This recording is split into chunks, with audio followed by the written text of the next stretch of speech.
So, It should be live here in a minute. did you guys finish Iron Fist this weekend? No, Nope. I'm halfway through Daredevil Season 2. Okay. And I am... Mm-mm. Jess is watching it, but I'm refusing to watch it until I finish Daredevil Season 2 and until I finish Luke Cage, which I haven't even started. I heard through the grapevine that she has some problems with it.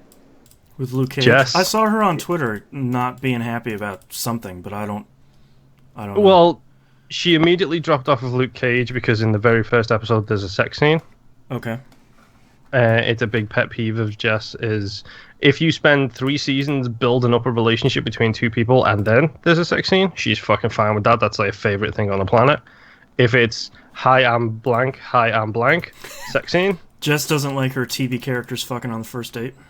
Yeah, basically. Okay. Come on, we're adults. We're all in our 30s. It's what we do. Well, you maybe. But she absolutely hates that.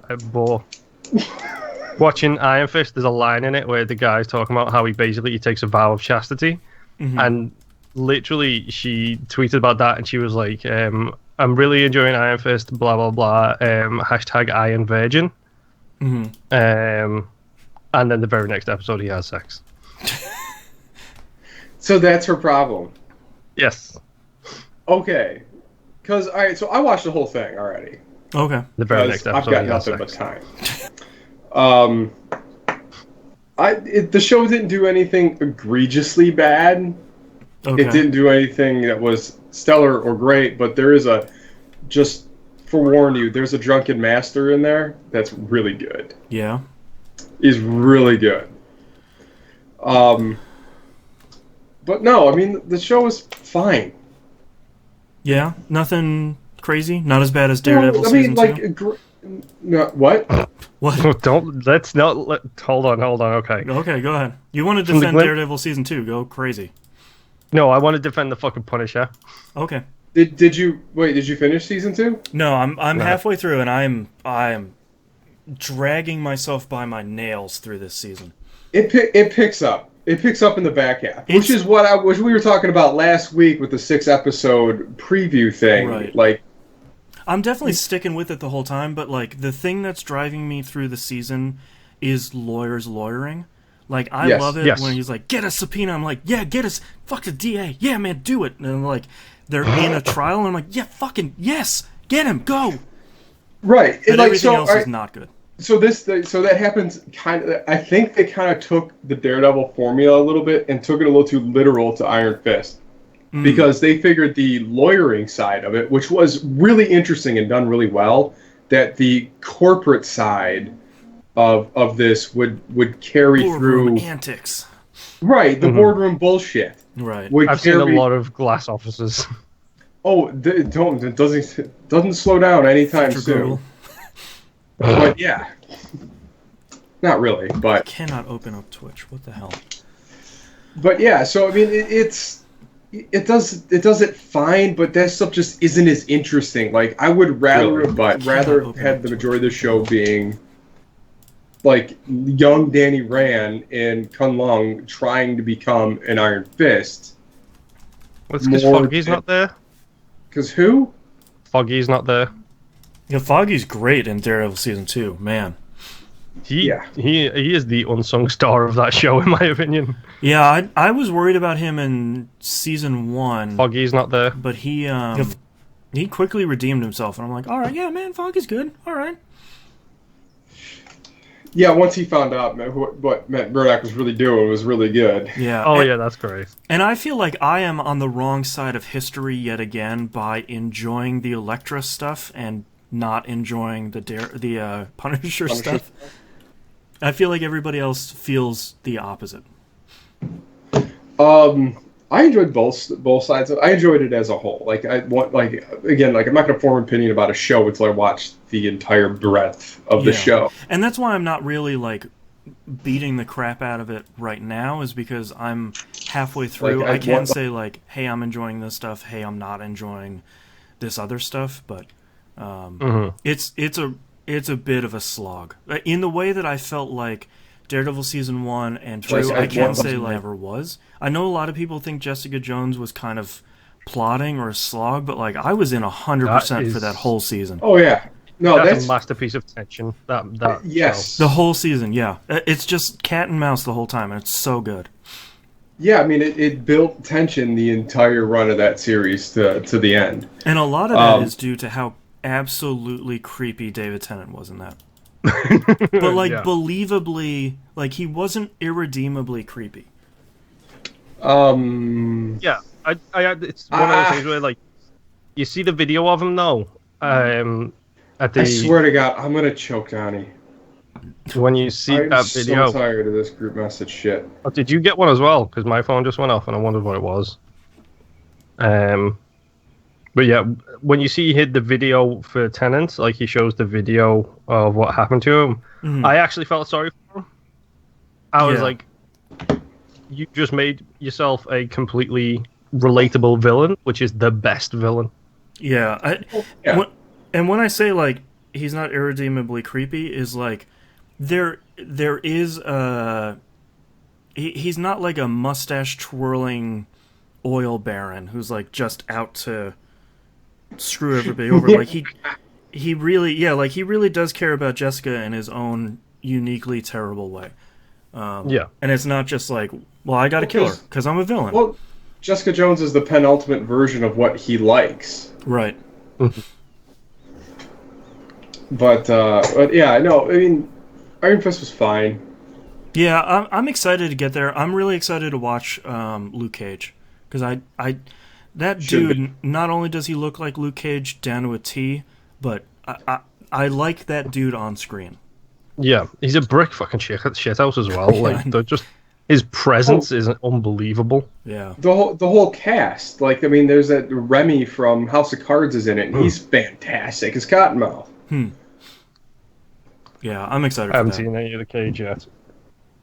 But yeah, no, I mean, as a whole, I thought it was good. Yeah. It took a couple turns and whatnot, but you can kind of see most of it coming. But I think they put too much weight on the boardroom stuff when he should have been in Kung Lung a lot more to really hammer home how important it was. Like, there's a great, like, old, like, propaganda clip they play later of, like, the Chinese people exploring the Himalayas of one of the Iron Fists just wrecking dudes in this black and white photo. And I was like, he's got, like, the headdress on and everything. It's awesome. I'm like, damn it, why can't that be this? Well, I think the thing that people need to remember, too, is, like, you don't have to like everything that Marvel puts out. Like, that's okay. Like, it's that would be saying, like, you read every single issue of every Marvel comic that comes out every week. That you're not going to. It's impossible. You're going to read something and be like, you know what, that's not really for me. And that's fine. If you don't like Iron Fist, you're not a bad geek or anything. Like, you can just say, like, I don't like Iron Fist. Yeah. Yeah, but I don't think it deserved the hate that it got. I just do not think it deserved that. Well, especially since, to me, it's... I don't even remember what I was reading on Polygon, but they were talking about, you know, like, oh, well, they made this, like, a side comment about Iron Fist, and they say, well, don't forget to reference our review. It's like, that's not really a review if it's just the first half of the season. You can say, like, it's a pre-review or a 6-episode review, but, like, you know, or you can do, like, what the AV Club does, where they review every single individual episode. That's a review. But, like, you can't call it, like, a half-season review or something, like midway point review. Don't say, like, well, here's our review of Iron Fist. The first 6 episodes suck. See you later. It's like, well, that's... No, that's really not it. Right. Yeah. I played this video game for 10 hours, and it's a 70-hour game, and it sucks. It's like, okay, but you can't call that a review. You can say I'm bombing out of it after 10 hours, but... Yeah, because, I mean, you literally go through the first 6 episodes, you're like, all right, this has just been all plotting, all setting up plot. And I think, another thing I think the Netflix shows suffer from, more than anything else, is the hour format. Yeah. Like, there isn't enough to say in an hour long. There's not enough time, or there's too much time that they need to fill. Yeah, and some of these episodes, there's You're too just much like, stuff. all right, come on. We kind of get this already. Let's go. Yeah. Yeah. But yeah. So anyway, I got LASIK this week. Yeah, how'd that go? Yeah, how's that going? On Friday. Oh boy, so yeah, you're... everyone was like, "Where's Knobs? Where's Knobs? Where's Knobs?" And I was like, "Dude, he's probably in bed with scabs on his eyeballs." The laser eyes. Like, come on, man. Well, fucking Donnie was supposed to drive me. I'm curious why supposed to was there. I thought he was pissed off over something that happened on Monday night, so I made it. Can we talk about what happened on Monday night? We got into a pretty heated argument about the Browns. Oh, of course. And then he went radio silent. Oh, no. Just, like, frosted you out? Like, didn't even join the game. Like... Oh, wow. So, I find out I'm just here later... so I don't get fined. I find out later that he was actually just talking to Tammy for the whole night. But... did nothing to clarify that at all. So... Nope. He did it to us on Friday. He did it to us on Friday. He fucking in a party chatting away, then goes silent for like an hour, and he comes back and he's like, "Oh, I was just talking to Tammy," and then the kids. It's like, dude, just talking to the family. Mute your microphone. Yeah, like don't have us fucking thinking that you've vanished. Or just ghost us. Yeah. Oh yeah, he does that all the time. But so anyway, this whole thing kind of came about within, I don't know, like 2 weeks. Yeah, like it happened 2 pretty weeks quick. for this shit to get this thing scheduled and done. Yeah, like 2 weeks ago, you're like, "Oh, I think I'm gonna get LASIK," and then like the next week, you're like, "Oh, we scheduled it. I went in for the consultation. It looks fine." I'm just like, "Really? They're just like in and out. They have a drive-through now." Fucking might as well be. So anyway, you go in there, you go for so many, like, whatever eye exams. I think this was, like, 3 Fridays in a row. Mm-hmm. Like, I scheduled these appointments ended up being. So, like, okay, you do the initial eye exams. Okay, cool. We have another set of eye exams coming in on next Friday. It was like, all right, so, like, last Wednesday or something, it was, like, or the Wednesday before last was, like, super bright out. And I was like, I'm fucking wearing my contacts. It's bright. I want to wear sunglasses. Yeah. And so I go for this one on Friday. It's like, oh, well, we can't do all the eye exams. Like, why? Well, you wore your contacts on Wednesday. The fuck does that matter? Do you have surveillance on me? Like what? So you're like, okay, so we just gotta do more tests on such date. So I'm like, all right, fine. So at this point, they're all the same fucking test again. Like, all right, whatever. So anyway, Friday rolls around and I'm sitting there. It's like, all right, my appointment's at 2:30. I'll set up with the driver and whatever and whatnot. So, okay, then I get a call at 1 o'clock. It's like, oh yeah, we got to push you back 2 hours. I'm like, really? Like an hour before I was supposed to show up, you bumped me for 2? Did something happen? Should I be concerned? No. The doctor had some emergency or something. He's just running 2 hours behind. I'm like, all right, cool, whatever. Yeah, but if you do that, then you get fined $50. Yeah. Mm-hmm. So anyway, so this is like, at this point, like, I'm running on a banana and a carrot, and I am fucking starving. Like, so far beyond hangry. I didn't drive to work that day because I had one of my coworkers, little Tom, pick me up and drop me off at the office and stuff. So I am literally fucking stranded at work. Granted, I probably had one of the most productive days I've ever had. Just angry working? No, just catching up on all this other shit. Yeah. It was awesome. So get into the place, and Tom's like, all right, cool, I'm going to go grab something to eat. He's like, how long do you expect this? Like, I don't know, about an hour and a half. He's like, okay, cool, I'll be back around an hour and a half. So it's like 4:30, I'm sitting there. Nothing, just sitting in the fucking room again, just like, this fucking takes so long.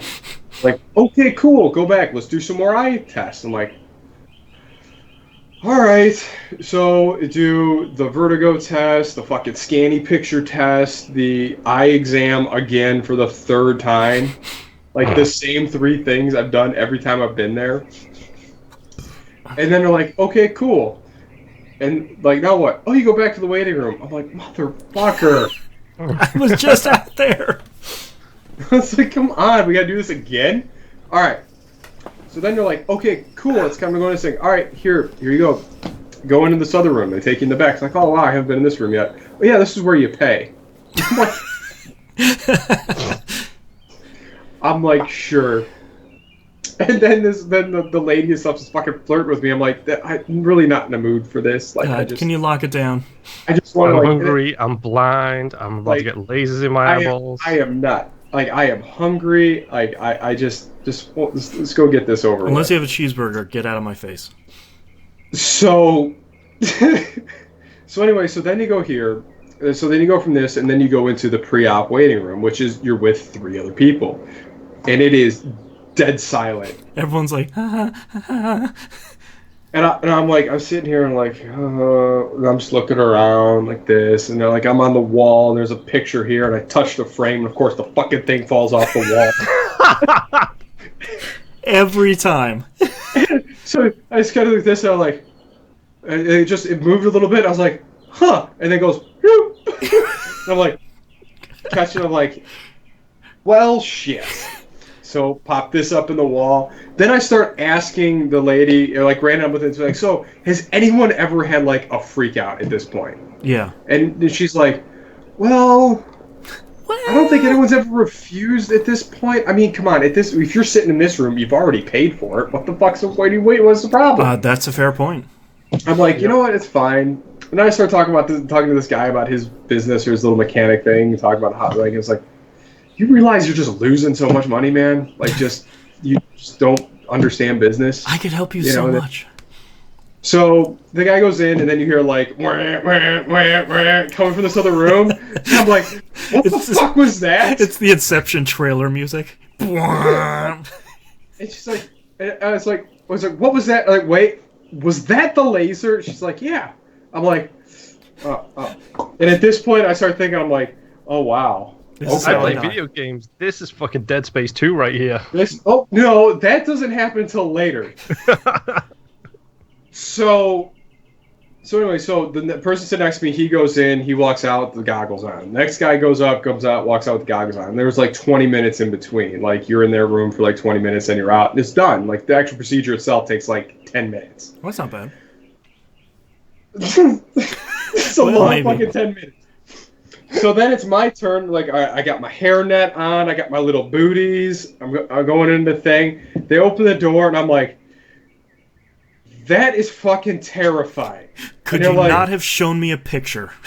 No, not a picture. Like, they open the door, and there's this thing that's as long as a fucking body with an articulated arm. Oh, no. And, like, this thing on it with lights and lasers pointing at this headrest. Please wait while we administer the nozzle. No, I wish that went through my head, but that little, like, screen flash came in my head. It was fucking Dead Space. And I'm like... Mm-hmm. It puts the needle in its eye. I'd like you to leave right now. Yeah, I literally just posted a video of that on Twitter. And, like, that, like, scene just I shit you not, flashed in my brain. And I'm like... And my anxiety just went through the roof. And I'm like... Also, Knobs posted a video of that sequence on Twitter, and whoever posted it on YouTube titled it Eye Poke Machine. That's not the term. Eye Poke Machine sounds like something Aku was like, boom, gotcha. No. Needle machine. Yeah. So anyway, so I go in there, I'm like... You know, has anyone ever, like, just freaked out? It's like, oh, we have a little bear for you to hold. I'm like... Can I get the bear? And I'm like... 6 foot and change of Knobs holding a tiny little fucking bear. If I'd have held it, I'd have made someone taking a picture of it. But yeah. I was like, as much as I really want that picture, I am not going to do that. Yeah. So anyway, they're like, okay, cool, lay down. I'm like... All right, so a head goes in here, like right here. Yeah. So I lay down in the machine. All right, I'm starting to get anxious talking about it. And now, just for people that don't know me, like, I don't get fucking nervous. No, like, Knobs doesn't ever. care. I am usually as even keel as I could possibly be, and this has really got me going. Like I watch them readjust and reassemble the tip of my thumb, which is local anesthesia. Yeah. Surgery is not a problem. So anyway, so I get in. I was like, all right, come on, this. Breathe do it this out. all the time. Shake it out. This is fine. I was like, okay, lock it down. Right. All right, I got Inner it. peace. So I lay down, and then the table starts moving, and I'm like, oh, fuck. And then the assembly comes above, like so you're locked in here, and this thing comes like, no, I'm and out. it's got 6 lights, like this, like pointing like in all directions, and then Please there look are up, Chief. 4 red lasers, and then there's 1 green one just sitting there flashing, like right. It's like, okay, just look at the green laser. The death ray. And they're like, okay, could you look up for a second? Okay, look up, and then you feel like the thing slip in. You're completely awake for all of this. Yeah. So first they put the numbing drops in your eyes. I don't care what they said numbing. I felt everything. Can I get a double dose of that? So, yeah, he says I want to be like all like, yeah, those guide or something. Shit, I shouldn't have said that. It's horrible. I shouldn't have said that. Anyway, so they get the thing in. All right, so it's in your in this one. And I look down. They do the top one, and they're like, okay, you're gonna feel a little bit of pressure, and then it's gonna go dark. And I'm like, what do you mean? Oh, fuck! I'm blind. Yep. So what they do is they put this thing. They squeeze your eyeball so you can't see out of it. Yes. So this circle thing kind of goes right over your eye, and then like what I can only imagine is they're like the stress ball guy with the little eyes popping. It just so yes. So then it goes like this, and then it goes. Your vision just kind of fades. It's black, and you're like. Oh, God. And at that point, I'm like, my fingers are locked. I'm like, just breathe. This sounds like me every time I go to the fucking dentist. Oh, I don't mind the dentist compared to this fucking hell. So like, okay, so they're like, all right, cool, this is cool. Then all of a sudden, your vision comes back in, and then you see like these forceps, like come, like it's like buzzing, and you just see, and you're like. Fuck, that was the tip of my eye. They just flopped over to one side. How have you guys not figured out how to knock me out yet? So then I'm just sitting there and they're like, and then all of a sudden someone shines while it's making Windows air noises. Like that dunk, bing, dunk noises coming from the fucking computer. Is a hard drive full? Someone tell me. I was like, is there something wrong? Do you need to defrag? Do you need to turn this off and on again? Yeah. And I'm fucking chattering like a motherfucker. Right. Turn off your goddamn notifications. Yeah. Like just talk, and then all of a sudden I hear it's like, okay, 7 seconds. 7 seconds, and then all of a sudden you're and you can smell it. I was waiting for that part. Damn it, you can smell your eyeball being burnt. Yeah. Mm-hmm. So then that goes through. Then the thing just bumps up a little bit, and then go like this, and then it looks like someone with a wet paintbrush is just stroking everything back together, and then out come the eye clamps, and then you're like, oh, okay. Fuck, I gotta do this again.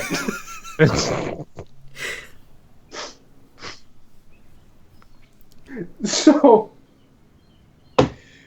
anyway, so then you go through the whole procedure, the whole intenseness again, and you think like it felt like an hour. Yeah. And really, 10 minutes have passed, and really the whole procedure itself took all of like 6. Wow. Like 6 minutes is done. Then they get out and they're like, okay, do I get any protective eyewear or anything? Or they just like leave? Like, well, that happens down the hall. I'm like, what? Okay. I guess. So already, like, I can see, like, I'm seeing better than what I was without my glasses on. It just looked like everything was just foggy, like covered in Vaseline. Right. So then they're like, okay, we're going here, and then the doctor comes in. little like the fucking god light comes in your eyes, and they like check like you're okay. Looks like your flaps are in place. I'm like, can we please call it something? Do we have a medical term for that, please? He's like, well, I mean, it's just your cornea, so whatever. No All big right, deal. buddy, thanks. In comes the eye doctor. Let's do another eye test. I'm like, Please no. Can I just get a grilled cheese sandwich and a nap? so, I'm so glad I have good vision. so we haven't started. what? Oh, so anyway, so is she gonna make you a grilled cheese sandwich now?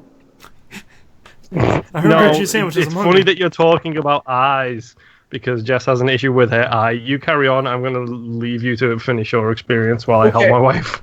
Okay, so anyway, so I get in there and they're like, okay, so apparently my vision was 2200, Okay. which is bad but not horrible. Like, I mean, it's horrible you can't drive. Then they do the eye exam, and apparently it was 2040. He's like, hey, that's good enough to drive home. And I'm like, Pardon? but I wouldn't recommend it. I'm like, well, no shit. Yeah, clearly. Thank you. So anyway, so in the like while I was waiting in the waiting room, I was texting the dude that was giving me a ride. And I'm like, okay, 20 minutes will be done. He's like, cool, I'll be there.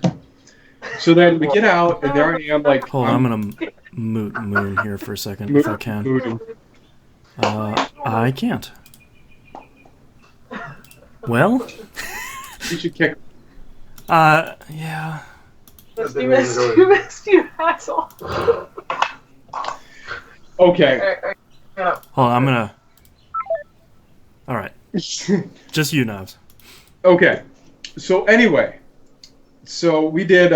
So I get out in the lobby, and they give you like a little to-go pack, which looks like a little like travel purse, Okay. and it's got a set of goggles and a set of sunglasses, and that's it. Okay. And like And an then aspirin. like, okay, you wear these to sleep in, and you can wear these like the first day or something, just to kind of because your eyes are gonna be really sensitive to light. Okay.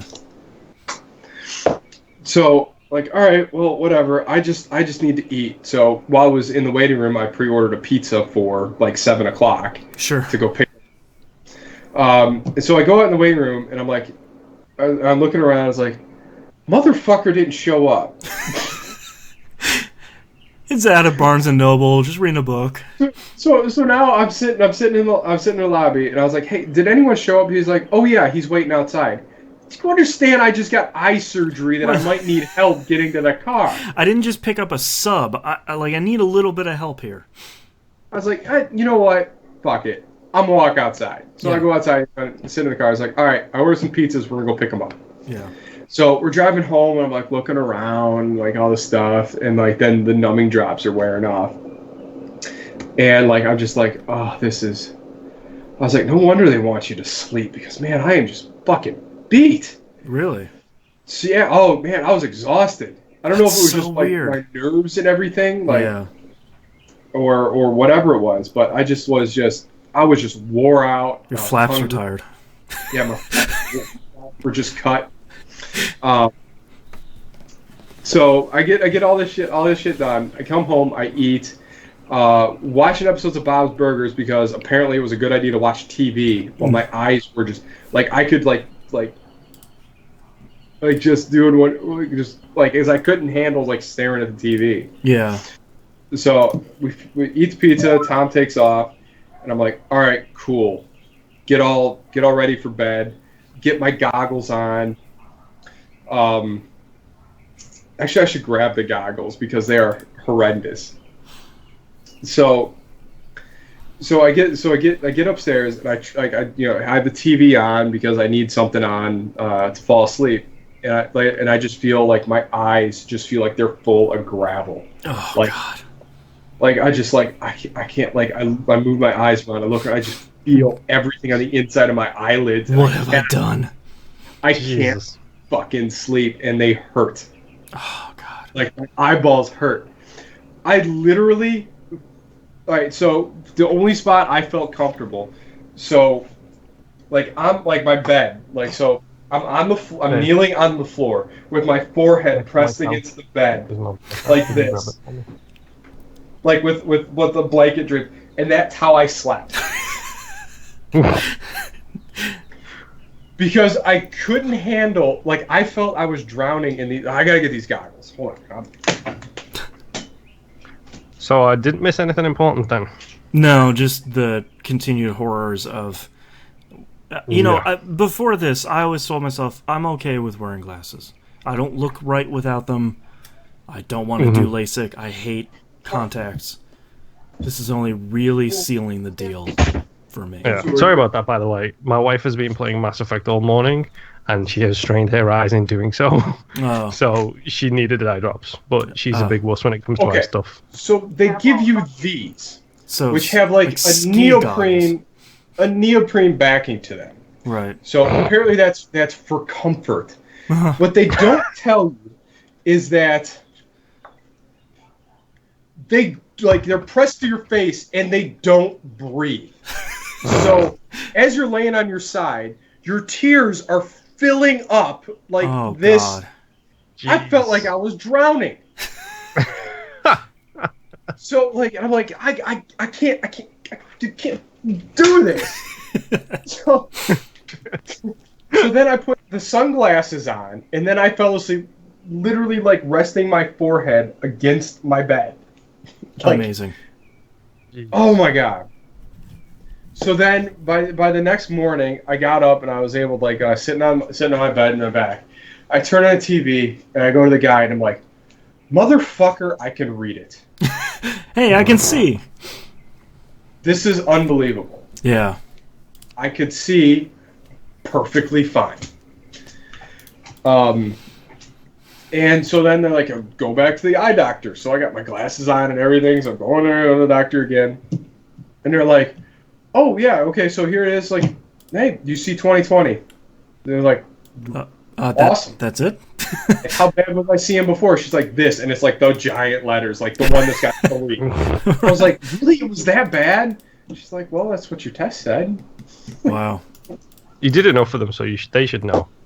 Yeah, I did in quadruplicate now. But yeah, so, and they're like, okay, yeah, I mean, so that's now, and like, granted, like your eyes are still healing, and there's a good chance that it might sharpen up even more. You might even be at 2010, 2015 in a week or two. Jeez. Because I can still feel like this one's still just slightly cloudy. So, holy shit. Experience. Yeah. What an experience. But again, like I should have snapped a picture of that goddamn machine. Because it is a long ass table with an armature, like an articulating arm on it. Let's look at LASIK machine images on Google. Yeah, that's just like a death laser machine. Doesn't it tell me like that thing isn't intimidating looking? Yeah. Do you expect me to talk? No, Mr. Nobbs, I expect you to see. Haha. Ugh, yeah, this is like... It's like a CAT scan machine, but you might die in it. Yeah, but then so you go to God, the clip, okay, that's please graphic get in the pictures. machine. That's the inside of somebody's eyeball. I'm out. Oh God. Somebody needs to gift that face that Boston just pulled, because that was incredible. Oh yeah, then I asked to see the pictures from the surgery, and they showed the cornea flap and everything. Don't show it to me, Jesus. I was like, so you got any pictures of the eyeball? I was like, oh yeah. And she flip it. There was like, oh yeah, here's a good one. I'm like, no, you're supposed to say, oh no, we don't take pictures of it during the surgery. We just do it. Yeah. You lie to me. That's what you do. Oh my God. I was awake for like 20 seconds, by the way. I had said to my wife, oh yeah, it's Nobs was talking about his LASIK, and she immediately shuddered and was like, no, I'm fine with glasses, thank you very much. Yeah, that's me too. I can't even do contacts, so I'm not going to have somebody laser my eyeballs. Don't fucking call me, little bitch. Here's the thing. Now that that's over, I don't think I couldn't. Like it's worth it on the other side. I would think yes. Yeah. And how long is it good for? Everybody's different, is what they said. So you just need to go in for your yearly exam. Well, yeah, you go through your yearly exam, but they're like, well, I mean, at the age you get it right, you probably never have to do it again. Oh wow. But they're like, but the only thing they can't really correct is your nearsightedness, like you're like close, is because that's just an age thing. Right. Is how that.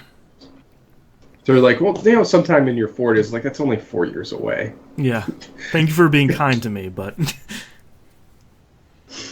So, yeah. The further adventures of Knobs.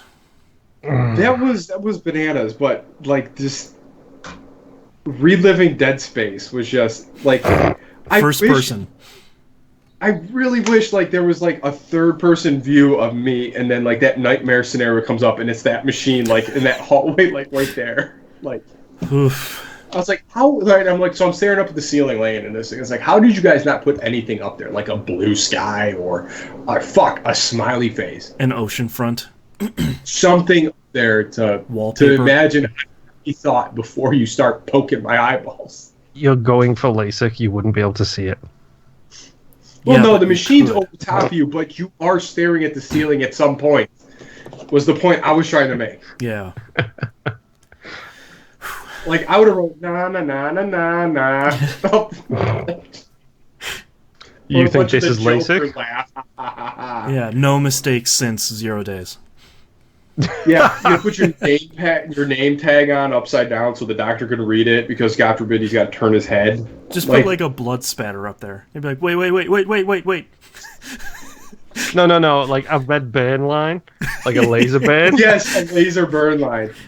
I don't know. That was from when Dr. No was here. Yeah, it's fine. We removed the mirrors. It'll be okay. I expect you to die. Oh, God.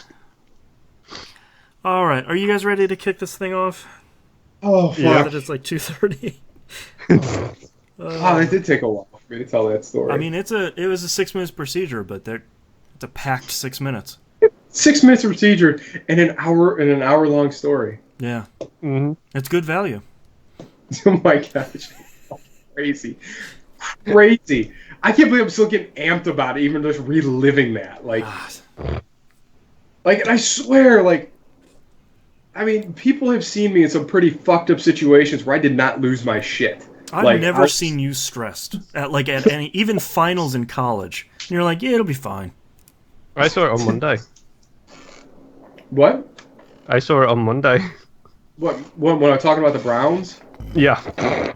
That's different. That's just passion. That's what that is. I mean, I mean, Donnie and I have very different opinions on what the team should do. And it's why I stopped listening to sports radio, because they always talk about, well, we need a quarterback. We need Tom Brady. New England was a good team before Tom Brady. Yeah. They had a team around him which allowed him to be better than the sum of his parts. Right. And then he elevated his teammates. Like, it's a symbiotic thing. But you need, the more important side is the 10 people surrounding the one. The foundation. And the one person surrounding the shitty. Yeah. Like, and that's where we got in a big heated argument about a quarterback. And I'm just like, no, that's next year's move, is to find a quarterback. Now you build the team. Yeah. You can build the team.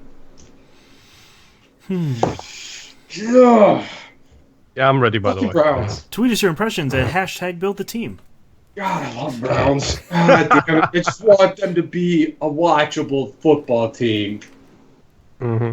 I listened to a podcast a long time ago which talked about the difference between basketball and soccer, and football being the same thing, where it's not a sport about your best player, it's a sport about your lowest player. Like, soccer is about your lowest player, American football is about your lowest player. Like, basketball, LeBron can take it from one end of the court to the other and make points every single fucking time. But in football, a star quarterback cannot make up for the defense being super low. Right. Like, low value, low performance. It's all about what your lowest thing is in the team. Yeah. And it's a really interesting podcast, actually. Well, no, that's 100% true. I mean, you can't say. I mean, you had a decent quarterback in Derek Anderson, and I will defend DA for the rest of my life as the best quarterback we've had as the Browns since we've been back. Because not only did he put together the biggest performance in Browns history against the Bengals, was one of probably the best quarterback performances I've ever witnessed in my life. But dude was like 6'8", had an arm like a goddamn cannon, but then he had a receiver that just couldn't catch a fucking ball. That's your one job. Braylon It's in the Edwards title. literally cost Yeah. 6 people their jobs. Jeez. Anyway, on to the show. Yeah, you guys ready? Yep. Now we got knobs all worked up again. Yeah, 2 weeks in a row.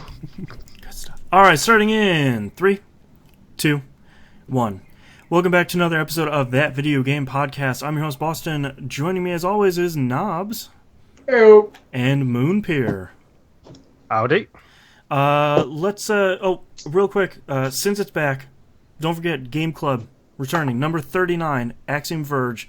It's like 4 weeks from 1 month from yesterday. Is when we'll do a recap. It's an extra week this month, so it's back. Go check it out. you're gonna need it. Yeah, and let's dive right into it. Knobs, what have you been playing?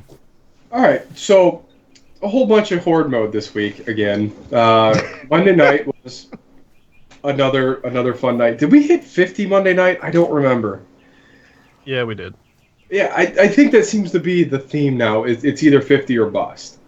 I think we did it again on Thursday night. For some reason, we were up again till like 2 o'clock in the morning. Why Yep, not? I saw multiple text messages from people in the regular crew saying, "Why did we stay up so late? I should have bowed out." Good God, what have we etc. done? etc. No, actually, no. I Yes. think that one ended at about 1:45 to midnight because we were like, "That'll be fine, no problem. We'll be done at like 11:50." Famous last words. Yeah. So, and I think 2 of the people there aren't even working that next day either. So I don't even know what they're complaining about. Well, one of them has a young daughter. You can't complain. I can't complain. Boston will be the judge of this. Young daughter, excuse to complain when you run on very little sleep. No, Yeah, but you have to define manage. You have to manage your time yourself. The baby isn't gonna care. This was not a baby. This is a child going to school. Yeah. Come on. In September. Yeah. The thing is like you know what your schedule is. You gotta manage it, or you just don't like I stayed up really late last night to play a game, and I'm paying for it today because the baby woke up early. That was my choice. Yeah. Yes, live by your choices. I'm an adult. So anyway, so we played that to fruition, and I think it was on a map that I don't really have finished. I don't think I'd finish. What was it, Glory, the one with the giant cannon on it? I don't know. I don't know any maps past Oh yeah, because that was Tom Gamer's debut. Tom Gamer picked up Gears of War. Apparently, his price point for everything is $10. If it's Yep, $10, it's a good price Tom will point. buy it. Why not? Mhm. That's a good rule. That's a great rule. Video should games probably pay can't be attention to that that. bad for $10. No. Nope. Well, I'll get into the $10 thing in a minute Okay. because that's Prove me wrong. to not believe that happened. Actually, no, I Okay. can't believe it happened to me. We'll All get right. to it. So anyway, so we played Monday, Thursday, and then we played again Saturday night because we have a problem. And literally, Donnie, Ian, and myself finished 50 waves on hardcore with just the 3 of us. Oh wow. Mhm. So, Apparently, we're beyond hardcore. Like, granted, we only ran into a problem on wave 50. Is when And we you started. were recovering from LASIK surgery. Yes, and it was that. But I've got plenty of eye drops, There you go. which I probably should take some. Anyway, It'll be fine. so eyes are getting a little cloudy, starting to glaze over. I'm not high, I swear. I'm sorry, officer. I just had my eyes burned. Were you at a party, sir? No, I'm 36 years old. I don't do that anymore, sir. I'm too tired for this. I ain't got time for that. Yeah. You cash me outside. Whatever. All right, so I picked up Axiom Verge after the episode. Just before you get started on Axiom, Knobs, quick mention Gears of War. We also played Friday night. You were the one missing from that. I had Ian Agent. Yes, because you had lasers shot into your eyeballs. Not shot into, I would say burning my eyeballs. Okay, in and around the vicinity of. I can still smell it. It's such a unique smell.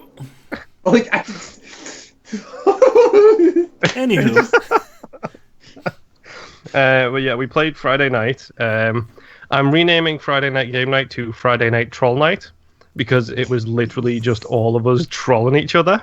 Okay. The Kent UCLA game was on, and at that point, with Ian in the party, I was screaming on UCLA to be Kent because Kent is Ian's school. And something Nubs might appreciate, I'm also renaming Ian. His new name is SitRep, as in Situation Report, because, as Nubs will agree with me, his situational awareness is not ideal. Oh my God, we did that I don't know how many times I was down last night and literally sitting next to him on the turret. I was like, Ian, oh my God. Right Do you behind pay you, buddy. attention to anything? There's an icon on the screen.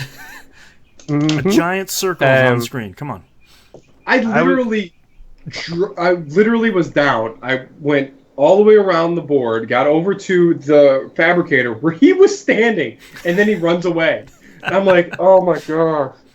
Yep. So similar things happened, and I was giving him crap about his situational awareness, and he's like, you know what? You and Gmo, which is another friend of his, you both constantly give me crap about my situational awareness. And I made the valid point of, if two people individually of each other who very rarely play together are giving you crap about your situational awareness, what's the common denominator here? Right. So the rest of the night, I spent the whole night calling him SitRep. SitRep, someone's down. I think that rang home a little bit because I was all over him on Sunday or on Saturday night. I mean, it was rough. Agent did stream the entire Friday night until, shock of shocks, Agent fell asleep at the wheel. I did hear about this. It was great too. Yep. So we made it. He was our scout of all things. We made it really far in. We were doing fine, and then all of a sudden we fail a wave, and Agent is the host. So he cannot restart at current wave because he is the host.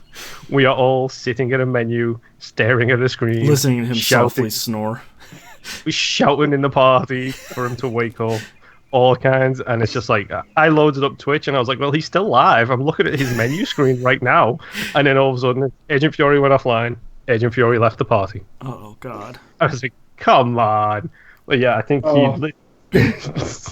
that is fantastic. I'm hoping he uploads it to YouTube. That happened to me one time when I was playing a game with Tom Gamer, where he fell asleep playing, and we could not advance because I needed all the players in this one spot. And I'm like, Borderlands 2, it was the Mad Moxie stuff, I believe. Yes. Oh, yeah. No, that happened there too, but then it happened again more recently. I guess he's got a thing with Gearbox game putting him to sleep. I think it happened in Battleborn as well. Jeez. So Gears, we end up making a lot of our own fun in that game and in that world. So anyway, so I picked up Axiom Verge. Yeah, I downloaded that to my platform of choice. I think I'm about 4 hours in. How far are you, Nubs? I'm 11 plus. Okay. So, how much did you pay for Axiom Verge, if you don't mind me asking? Whatever the launch price was. I think it was $20-something. Thank you. I love you. I have heard about a sale potentially that happened on the platform of choice. Maybe, if I would guess the timing, literally the day after you bought it. Oh no, it was like an hour after I bought the game. An hour after I bought the game at full retail, $20 plus tax, so $21.64. I bought the game. And Moon's like, "Oh, how much is it?" It's like, "Oh, it was like $20." He's like, "Well, it says it's 10." I'm like, "What? Son of a biscuit." Yeah. Did this really just happen?" And I snagged it. Agent snagged it. I think Tom got it as well. Heiko just got it as well. I literally lost my mind for like 10 minutes about it. Like, I was spitting pennies. I was fired up. If there's ever something that will happen to you like that, it will happen. It's not even like, oh, I bought it a week ago to prep and it's on sale for $10. That's a pretty good price. Literally, like 45 minutes later, hey, it's half price now. Not even like $2 off. Half price. Yep. I cannot tell you. This is why I never look at, when I buy something, like anything, I will never look at that item ever again. Just let it lie.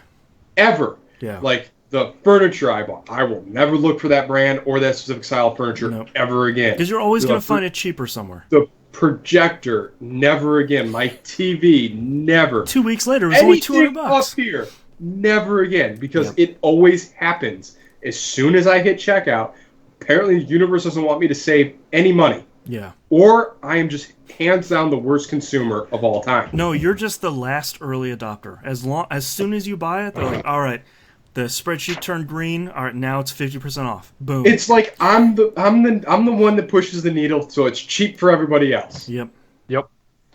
You're welcome. You're welcome, Internet. It's my service for the world.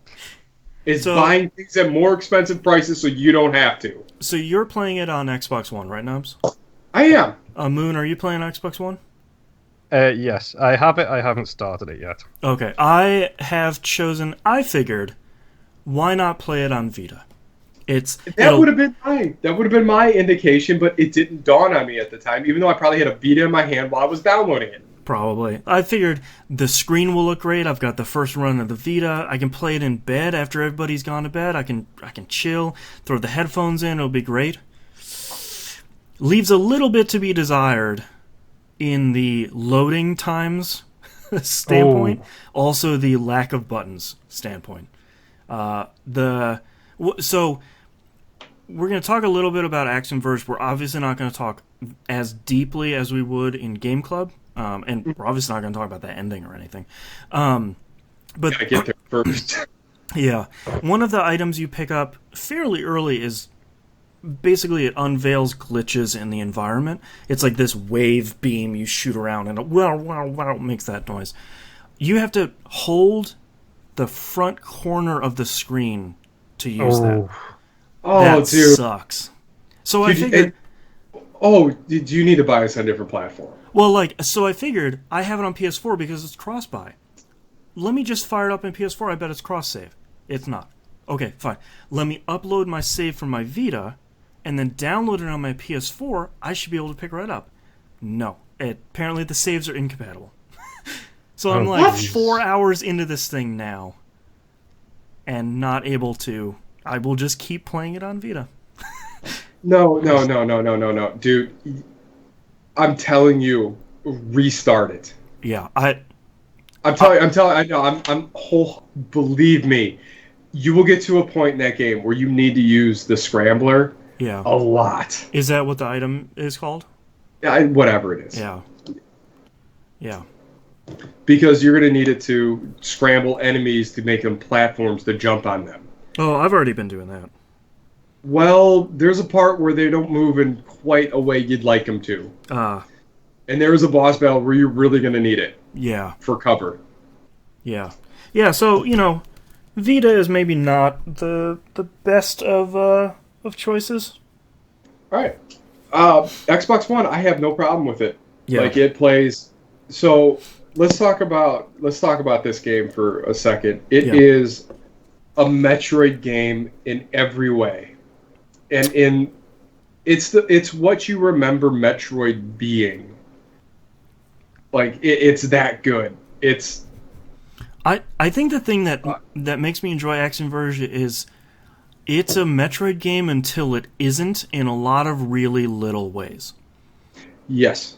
Where it's like, I won't spoil anything, but like, while you're going around, you're looking at like, okay, I can't get through this wall, but I'll be able to get through there. I probably have a double jump. I can get through there later. And it's like, oh, here's these. The thing that I wrote down in my notes is, you very clearly see in Metroid you need to turn into the ball and you need to go through all these things. I'm like, oh, I'll turn into a ball later, I bet, because it's just Metroid. You don't. In a really great way. I'm sort of like, all right, that's really cool. I'm glad I don't turn into a ball, because this is way better. There's also there is no double jump, right? Which also adds in another element from another game, which I was not expecting to have to use that mechanic. Yeah. Which was amazing, by the way. Yeah, not really easy to control. It's hard, but once you get the hang of it, it's really cool. Yeah. So it opens up and it has got a really it's so nostalgic in all the right ways. Mm-hmm. From your first opening menu, and the thing that blew me away was because I'm playing it like downstairs with like a 5.1 surround sound system with a pretty okay subwoofer. Mm-hmm. That soundtrack hits hard. Yeah, that's a solid soundtrack. Like, oh my god. Like, and the reverb is just outstanding. Yeah. I really can't say enough about how great this game really is. Because I'm actually pissed I didn't play this sooner. And that to me is like the perfect example of a Game Club game where you play it and you're like, I'm really upset that I missed this. Like, I'm playing it and I'm lying there playing it in bed and I'm sort of like, this is so good. Like, I can't believe this could have 4 hours in, but I'm thinking, like, this probably could have hit my top 10 list if I would have played it that year. That sucks. But I'm glad I'm playing it now, but man. Yeah, like, it would have been in the top 5, any one of mine. Up in this point. I haven't finished it yet, and I'm 11 plus hours in. Yeah. I get the impression it's, like, between 10 and 12 hours, so you're probably... if you don't backtrack too much, which obviously we're all going to backtrack like crazy, you might be getting close. I have no idea. Yeah. I'm serious. Like, I'm at this point, I think I found the end boss gate. I have no idea how to get into it. Yeah. So I'm assuming I look at my maps at 60% and my item collection's at like 40. Nice. So the way I look at it is like I might be halfway through the game. Yeah. Yeah. These areas are large. It's hard. Some of the weapons are awesome. Yeah, I was pretty impressed with the map and how large each area is until I got to the 4th or the 5th area, which number 1 is outside, which is really great for a Metroidvania game, and number 2, it's huge. Like, one room is the largest I've played in probably any Metroidvania. Yeah.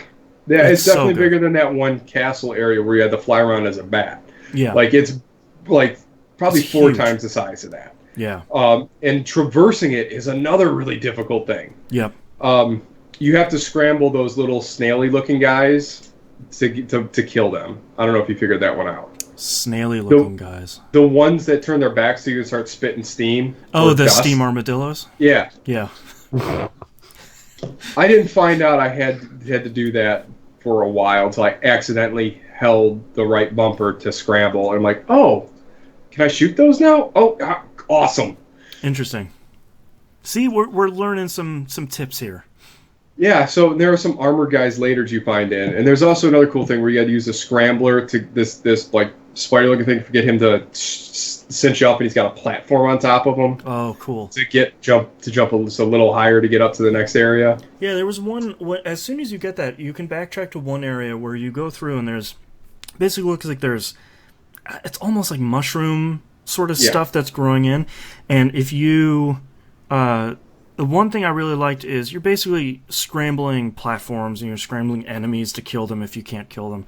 But you can scramble these sort of bouncing enemies, and when they turn into like the glitched pixels, it knocks through that stuff. And I'm like, oh, crap, that's cool. Yeah, like I learned that one out later on, like the little donut hole looking guys. to bust up that one area down. Yeah. That one took me a while to get to. Maybe you're just better at this game than I am. No, it's one of those happy accidents where I pushed it and I was like, oh, that turns into those things. Hey, it's breaking those things. Oh, that's cool. I had no idea. Like, it was just like I was frustrated because I got in this part and I was stuck. And so I started just spraying the scrambler every which way to hopefully trigger something. Yeah. And I was like, oh, wait, I'll get these things. And they start like, that's right, me with the drill when I run into an end, like a dead end, where I'm like, I have to drill through something. Nope, okay. There's one area that's way up top that's above the big wide open area that there's a blank wall. And I'm like, there's no way. How do I get through this? Video games have told me there's something back there. Yes. Yeah, so the drill, that's another cool little thing that I was not expecting. Yeah, you pick it up really early, and they're like, hey, now you can drill through walls. And I was like, I can? Really? That is one of my favorite weapons on enemies, too. And it makes such a great noise when you're holding it down. Like, your Axiom gun like opens wide open, and it's like, this thing's so cool. Something in a Fooly Cooly. Man, I lost my train of thought. But I think the thing that's holding me here longer than anything else is the story took a turn at one point where I'm like, this game is amazing. I think to begin with, it has a story and a protagonist that speaks and cool little pixel cutscenes, and there's some pretty good stuff in there.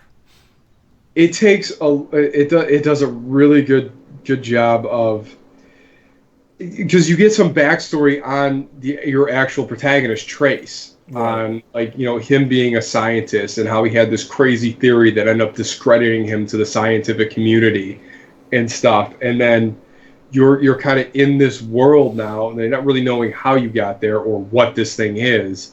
And then it starts explaining stuff, and you're like, oh wow, yeah, oh what? there was a spot in that game where I was like, I cannot believe this just happened. Yeah, what? Are you serious?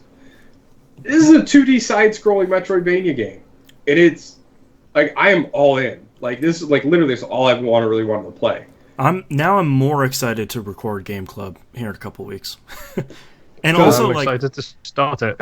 Yeah, and also on top of it, there's like a speedrun mode. They do the great thing where there's like an achievement for beating it under 4 hours or something like that. There's beating it for under 13% items, something like that. Like they get the real, like a lot like the Super Metroid Shadow Complex. Like what was that?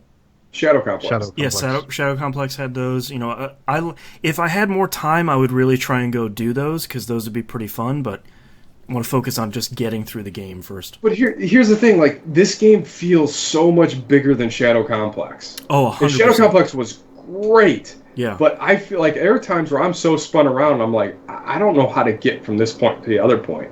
Yeah, and my only problem with the game so far is on the Vita's screen, on the map, it's really hard to tell the little tiny white lines, which is there's a doorway out of this room. So, like, if I'm looking 2 maps over and I'm trying to figure out where I haven't been yet, I'm, like, an inch away from the screen, sort of being like, is that, like, 3 pixels? Is that a door? I can't even tell. Hey, there's a surgery that can help you with that. I've heard about that, but, I'm okay. But man, it's really hard not to talk about it as much as I really want to, because I really just want to gush about this game. It's really good. It is... I had no expectations really, other than seeing the pictures. Oh, it's like Metroid. Right. It looks like grayscale Metroid. It's so much better. Yeah. It's. Man. And this is from 2 dudes who really love Metroidvania games. Yes. And they may have made one of the best ones I've ever played. Yeah. And I haven't even finished it yet. Yeah. And it's funny, it's like I hit a brick wall pretty early on being stuck, because I played it like a Metroidvania. Like, I go forward, get something, backtrack all the beginning. Go forward, get something, backtrack all the way to the beginning. But there's points where you're stuck. And then I went into the forum, I was like, I'm stuck at this point. And the one dude says, keep moving forward. Right. Yeah, they do that where it's almost like a dungeon in Skyrim, where it's like you have to finish the whole thing, and it'll sort of bring you back to where you need to be, but you might have just gotten something, but you're not done yet. Yeah. Yeah. And that does a really good job of forcing you to figure out what new skill you got and how to exploit it more than going back and just trying to get all the stuff you think you missed. Yeah. Because in some weird way, you'll end up back there in a completely different manner. Yeah, like it takes you on a different path, and you're like, oh, yeah, oh, I'm here. Okay, cool. Yeah. Have you found the giant floaty head thing that transports you all the way across the map? No, that sounds awesome. Oh, man, just wait till you see that. Because it startled the crap out of me when I jumped on it. But, yeah, let's talk about the little head ladies, that are everywhere. Yeah, I thought that was just, the logo for the game, and you stumble upon the first one, and I was like, wow, this game really looks good. Because what I said earlier, it looks like Grayscale Metroid, and it really does at the beginning, for maybe the first 10 minutes, and then it starts pulling better and better pixel art and different environments and different color schemes and that stuff, and little elements in the environment, and to top it all off, the bosses look really good, and they're really big. And then those giant face ladies are just, it's so good looking. Have you fought the giant one where it actually pans the screen back? Yeah, I did. That was the third one with the one, laser? Yeah, with the laser. That one was, I went in, I was like, this won't be so bad. And it zooms out 3 times. I'm like, well, okay. And I'm 4 pixels on the screen. And this thing is just massive. Yeah, those bosses don't mess around either. No, which I really like. No, they're absolutely ruthless. Because the first one's kind of a throwaway, but everyone beyond that point, you need to have some sort of skill. Yeah, there's one of the giant. It was like a scorpion looking one, where if I didn't have this one particular gun, that fight would have been a disaster. Yeah. Because if I didn't have that one gun that shot and then shot vertical and horizontal, vertical and horizontally, as long as things were going forward, there's no way to hit behind it unless you run behind it. And I didn't even know how you would even do that. And I'm like, well, maybe when it jumped, but it just made that fight so much easier. Yeah, having the right gun in that specific arena. Yeah, so maybe I'll restart on PS4. It's a bummer that it doesn't control better on Vita, because it looks so good on that screen, and it's a perfect. I can still be in the bedroom with the family, and I don't have to be downstairs and off by myself. But yeah, if I'm not able to control it as well as I'm able to, that it's not going to work out. I will be frustrated by that at some point, and I'll be even deeper in the game. So. I'm 4 hours in. I bet if I restart, I'll be back to that point in 2 hours.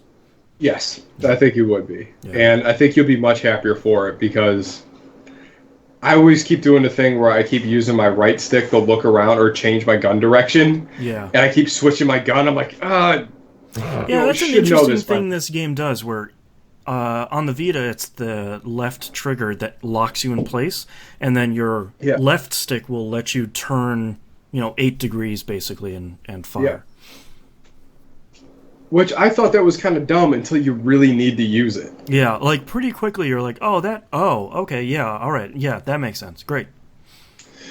But Axiom Verge is outstanding, and I'm really looking forward to everyone playing so we can talk about this game, because this is a gem at this point. I really hope it ends well, which I have a feeling it's going to. Yeah, and we still have 4 weeks until we record the Game Club episode, so 4 weeks is plenty of time to finish a 10 to 12 hour game. Well, how about even the bosses? Even you have a dialogue with the bosses before you fight them. That's true. Yeah.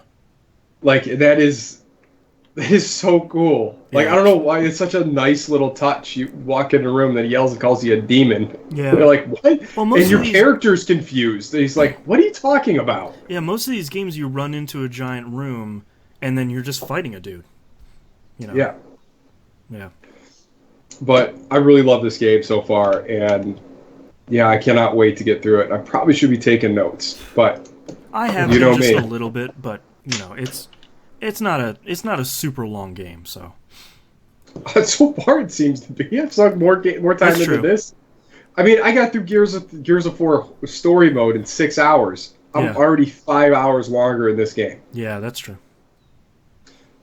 Solid. It is solid. So Anything else you played this week? no. What you been playing, Moon? Moon, what about you?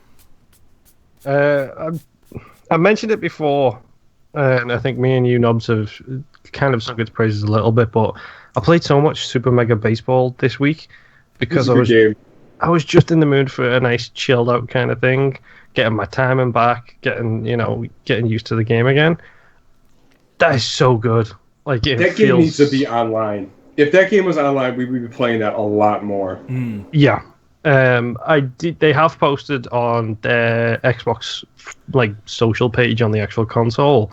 They have posted footage of the alpha build for Super Mega Baseball 2, which includes online. Nice. I don't know if I like the new art style. It's gone slightly more realistic. It's still Exaggerated. It's still exaggerated, but it feels a little more realistic. But I cannot give them enough credit for having basically a 100 tick difficulty system where you start at 0 and go to 99, and your difficulty is what's called ego, and you can fine tune how difficult you want it. I started at 0, then I went up to 10, then I went up to 20, then I went up to 30, made it all the way up to 50. Now I'm playing at 60, but when I hit 50 I jumped to 60 and it was too hard, so I went to 55 and it was fine. And then cool. I got better and better, and then got to 60, and so on and so forth. I cannot give them enough credit for having that fine tunability in the difficulty. It makes it so much more approachable. Yeah. To be able to say, well, I just want a nice easy game. You turn it all the way down to 0, and you're hitting 26 home runs in the first innings, and it's just not fun. After that, I played a little bit of GTA 5. I loaded up the multiplayer. My wife, me, and Heiko were all interested in playing it. So we started up some of the heists, which I haven't played. I played a lot of GTA 5 on the 360. I have played the introduction heist on the Xbox One. So we started doing some setup for the heists, and the implementation is not perfect. But it is about as great as it can be, considering the limitations of trying to do something like that online in an open world game. It's implemented really well. I lost touch with the controls, so I'm terrible at that game now. I forgot how to cover, I forgot how to shoot, I forgot all the other stuff. But the online mode on that is, I've said time and time again, Elite Dangerous, it's amazing. You take one look at it, it's complicated, it scares people off. People who are playing Grand Theft Auto online still, that is terrifying to me. I load it up, there is 20 notifications going off at once, there's this event going on, there's a leaderboard event happening at the same time, but there's this truck you can steal, and you've got to try and steal it while with everybody else going on. There's so much stuff going on at one time in those lobbies. I'd kind of just want to say, no, turn it all off. Just let me choose what I want to see and what I want to not see. Yeah. But I give them props for the heist. We did a couple of setups for it. The heist system in the online mode is basically the same as the single player for that game, where you have a mission to do stage 1. So we're trying to break someone out of prison. So the first mission was get a prison bus. So, it was something else, but it was steal a cop car, then go... Well, it was get the prison bus. Once we did that, then you get the option to do the second stage, which is then go to the police station and steal the route timing for the prison bus, the schedule. So it's doing the setup missions. I'm looking forward to going further in it. We only played a little bit of it, but I just want to say that online mode is so scary now. It used to be simple. It used to be jump in, don't get killed by random people on the internet, and have fun with your friends. Right. Now it's jump in and, oh my lord, how much stuff is on my screen at once. Yeah, it's sort of a shame they didn't... It seems like they didn't really account for people jumping into it now. Like, there's no intro, there's no real beginner's mode where, okay, now you're level 2, so now you have online leaderboards. Now you have level 3, now you can do these other things. Yeah, it feels overwhelming. And I played a lot of that game. Like, my online character is level 100, which is no, easy task. I did all that before the heists even came out. Before the Christmas DLC, before the Halloween DLC, before the various updates they've done. Don't get me wrong, it's making the money hand over fist. Yeah. So they're gonna keep doing it. It just feels bad as someone who hasn't played it in that long to jump in now. It's a little terrible. After that, I started this last Sunday. I started Assassin's Creed Syndicate. Ooh. So, I'm about to bring the controversy. Uh-oh. So, Assassin's Creed Syndicate. I see that look Nobs is giving me. I think we know what's coming.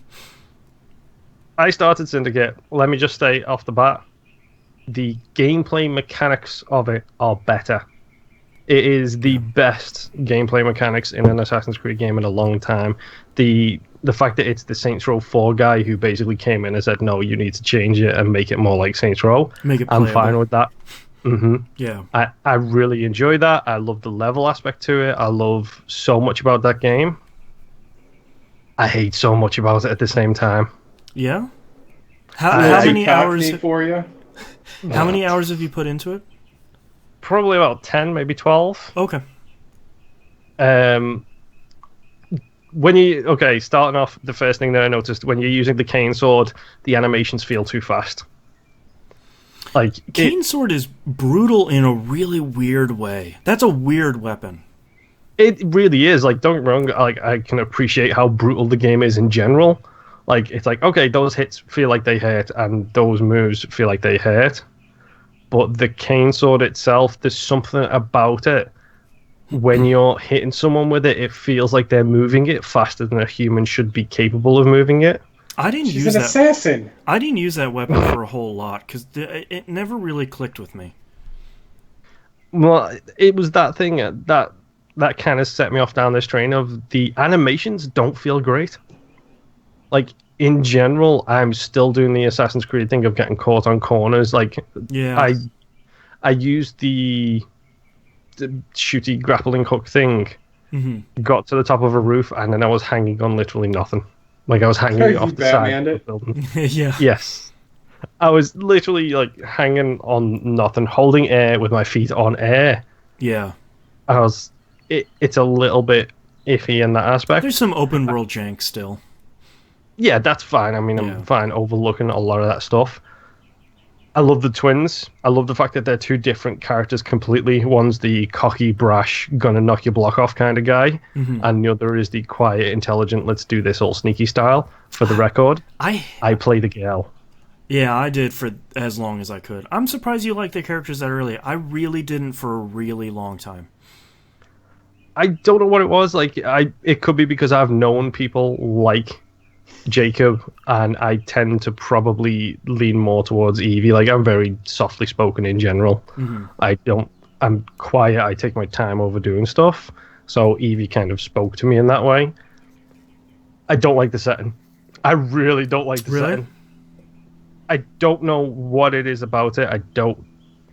I mean, we've discussed this before. I have a habit of playing the bad Assassin's Creed games. I 100%ed Unity. Oh, I love the world of Unity. France at that period compared to industrial age London.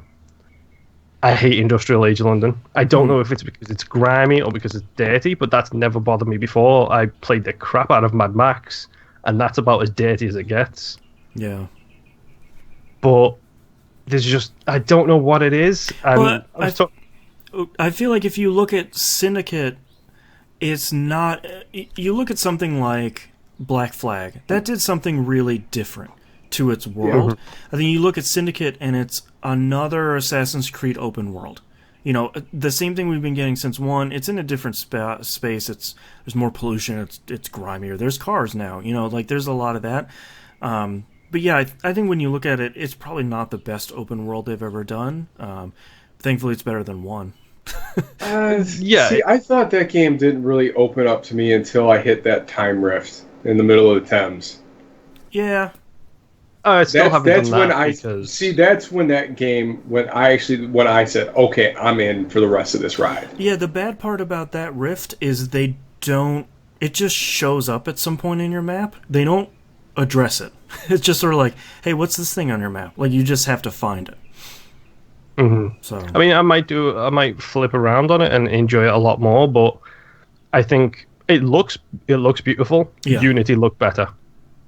Yeah. I think Unity it did. ran way worse though. It did. Unity ran worse, and the loading times on Unity are probably way worse than Syndicate. It's still long, but Unity was probably longer. But I love how much customization there is as well in Unity. Like, when you load that game up, there's like 60 hats to pick from. Yeah. Whereas, that's there's just less hats. of that in Syndicate. Yeah, there's like 6 outfits, 10 if you get the DLC, which, pro tip by the way, anybody who has it and is interested, Jack the Ripper is like $9 for the season pass for Syndicate right now. Yeah. Jack the Ripper's like $7. From everything I've heard. So good. Yep, it's worth picking up, so I've got that ready to go for when I've finished Unity. Not Unity, Syndicate. I like playing Jacob, man. I just liked using the brass knuckles. I just had such a violent feel and satisfying sounds with those things. I feel like Moon, you're in a similar position to where I was, where I liked it, but it took me a really long time. It took me probably over halfway through the first... about halfway through the story where I sort of really started genuinely enjoying it. I think you're at the point where I was, where I'm like, this is fine and mechanically it's good, it's okay. The missions aren't super great. Really, dude? What's up, Lowrider? Hanging out? That's like 2 streets over, by the way. I think there was a turning point about halfway through that game where I was like, okay, I'm genuinely having fun. The train has been upgraded enough. I have enough weapons. I have enough stuff. I have enough fast travel points open that I'm doing enough of the side missions where, you're taking over the factories and you're, doing the assassination stuff. That's the stuff I enjoyed way more than... I enjoyed the world more than I enjoyed the main mission in this one, I think. Yeah, I mean, Heiko brings up a really good point in chat, which is like you found AC3 terrible because it was one of the reasons why is because it was super familiar to you. From like a history standpoint? Yeah, and you guys probably don't know a whole lot about the Industrial Revolution. That's something that gets drilled. I don't know, apparently the us. kids were a bunch of jerks. Yeah, whining about like, I don't want to go to work. Yeah. Mm-hmm. Have you read some of those loading tips, work by in the the way? iron smelts. Yeah. Uh-huh. It was, like, the conditions were terrible. Like, we got taught about all that stuff in school over in England. Much better here, man. Oh, yeah. I'm aware. But I don't know what it is. Don't get me wrong, I'm enjoying it. I'm actually having fun playing it. So far, this far into the game, I liked Unity more at this point in the game. That might change. That probably will change. But at this point in both games, I preferred Unity, not just for the customization, for the colors, for everything else. As I was talking to my wife about it, she pointed rightly out that France at that time has a very Napoleonic art style to it. Yeah. And that is a beautiful art style. That is a beautiful construction of the buildings, everything like that. I love London as a city. I lived there for the longest time. It has some really fantastic buildings now. Back then, it's really good that you've got a giant train station with a glass roof. Congratulations. Right. Well, and I think one of Syndicate's biggest problems, too, is that it doesn't get to the point of the story as nearly as fast as basically all of the other Assassin's Creed games. Like, it takes a really long time for you to start caring about what's going on. Yeah, right now it's stop this gang in... I almost said New York then. Stop this gang in London. Yeah. Yeah. Like, that's literally all I know so far. And Yeah, that and they're doing it against their quote-unquote master's judgment. Yeah, and thankfully at some point it climbs a steep hill, and story-wise, and they're like, right, this is why we're doing this whole thing. Okay, cool. And, like, over the course of 2 missions, you're like, oh, okay, this is why I should care about all of this. Yeah. I'm looking forward to playing it more. We'll see if I flip on it like Nobs did, because I remember Nobs bashing that game for the first 2 weeks he was playing it, and then all of a sudden he was just like, "This is the greatest game ever." Yeah. Yeah. Yeah, and I think I did the same thing where I'm like, I'm trusting Knobs. This is kind of rough. I don't care about any of these characters, whatever. And then suddenly I was like, this is great. This game's great. Yeah. It's like an abrupt moment too, where like it wasn't like, all right, I can kind of see where this is going. It just all of a sudden just dropped it, and you're like, it's like you just saw the code. You're like, oh. You have this moment of clarity. We're like, Syndicate is great. This game's good. Yeah. Really quick, I'm glad they brought back the quote-unquote real world things in that. Yeah. Like, it opens up with the introduction to the assassin lady, I can't remember, Rebecca Chambers. Yeah. I don't like the fact that Sean is still there. Just kill him already. Sean is Stephen Merchant. No, it no, sounds like him though. He is the voice actor for him. I'm pretty sure is the same guy who's also called Sean, who wrote Yes Man. He's actually in that movie. He wrote a book about basically being the Yes Man. I can't remember his surname for the life of me. I have a problem with him in a moral standpoint, so I don't like his character because I know that's him. If it's not him, then great. I can like Sean again because I do like the way he's written in the index codex thing that he does. Voice actor is Danny Wallace. There we go. That's the one. Yep. Yeah. I really don't like him. Yeah, he's just such a turd of a character. And like Rebecca is this like well-meaning kind of fun, pot-smoking hipster kind of girl who likes extreme sports. Yeah, like Extreme. Yeah. I've been reading the codex entries, dude. There's a lot of references to Rebecca liking herbal cigarettes, shall we say. Yeah, I like that Sean writes a lot of that stuff. And it's very much like, here are the facts, I'm bored, here's some crap at the end. Yeah. That aspect of it I love, but like I said, I have an issue with his character because as morally speaking, I don't like him as a human. Right. Not Sean, but the voice actor, which puts me off the character of Sean because I don't like the voice actor. Right. It's a weird situation to be in, but I do like the way he writes the codex entries. Anyway, enough Assassin's Creed. Let's talk about Nobs' sleepy time. I mean, the Binding of Isaac. Let's do Moon and Boston's Isaac corner. Yep. So I unlocked Azazel. Okay. I then promptly took Azazel and unlocked Lilith. Nice. On my first ever attempt at greed mode. Oh, wow. Okay. Yeah. Especially with And Azazel, I can tell you, the one reason I did it, controlled tears. Oh, did you get a Ludovico technique? I don't know what that is. Oh. I got controlled tears, which with him, because he does the small beam attack, when I got controlled tears, it just turned it into a circle that went around my person. Yeah, that's Ludovico technique, and that is really good. Yeah. Or it's marked, either one. I beat greed mode first try by doing that. Yeah, that's a win button for Azazel. I struggled with the first 2 floors, and then I got that in the shop, and I was just like, well, I've got all the gold in the world now. Yeah. I for the record, I still haven't looked up any Wikipedia pages for it. I still haven't looked up any items. I know there's 1 or 2 items which I now must avoid like the plague. Yeah.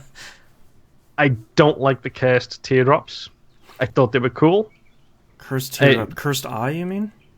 Yes, it gives you a charge attack, but every time you take a hit, there's like a certain percentage you will be teleported out of the room. So, Cursed Eye, I was hoping you would pick that up way later.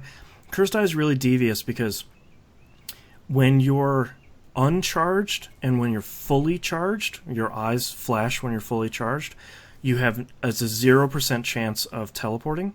when you're halfway charged, anywhere between those 2 points, if you get hit, you're going to teleport. Oh, jeez. So it's brutal. And if you have a really slow fire rate, the charging takes longer. So yeah, it's noticed rough. that when I've had Monstros Lung, and it's like it takes forever to charge, but then if you get it with a fast fire rate, you can basically just tap the button and you're vomiting tears all over the place. Yeah. So how many characters do you have left unlocked? You probably haven't unlocked Blue Baby yet, right? The 3 question marks?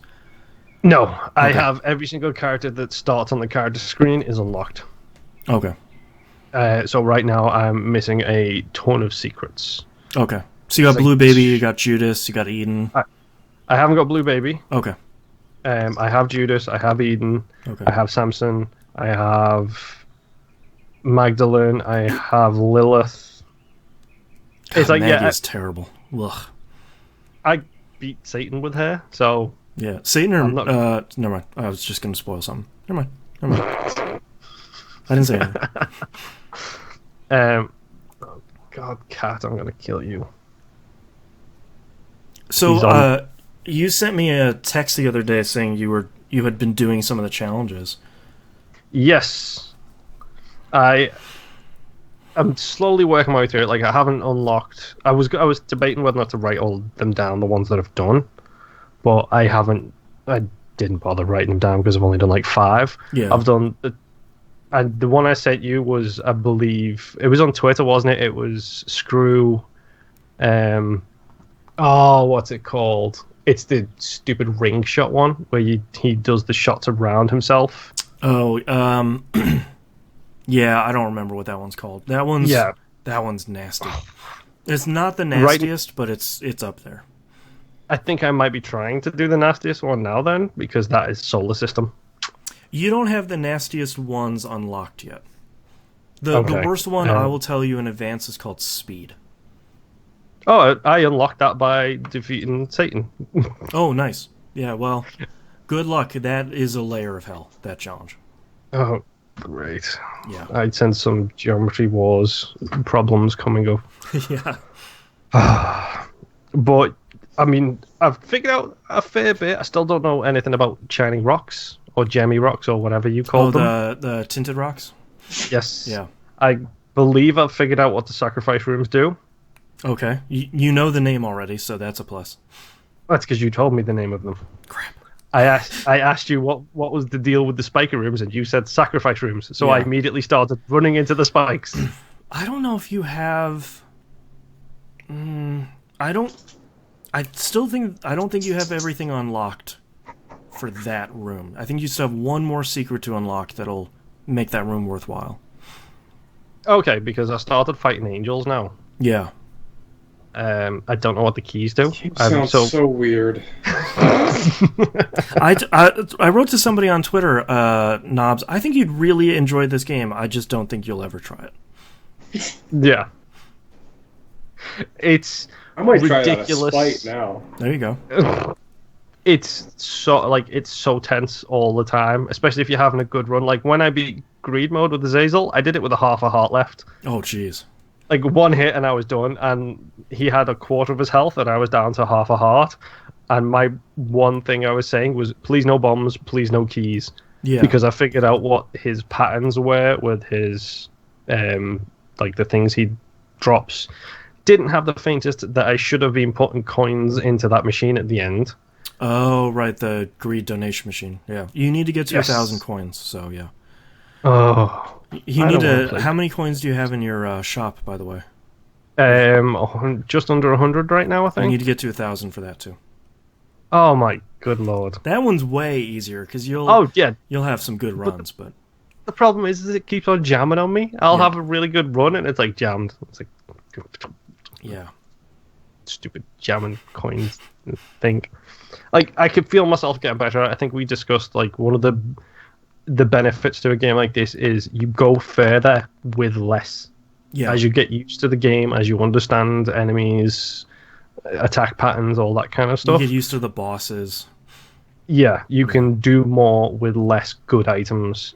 Like the first few times I made it through the game, I was doing it with basically an unbeatable kind of combination of items. Now it's Right. like I go into that last boss and I'm like, okay, I know what I have to do here, and I can do it. It's going to be difficult, but I can do it at least. I know I've got the skill now to be able to put down that run and finish it. Yeah, you now you know you have a chance at nearly every run.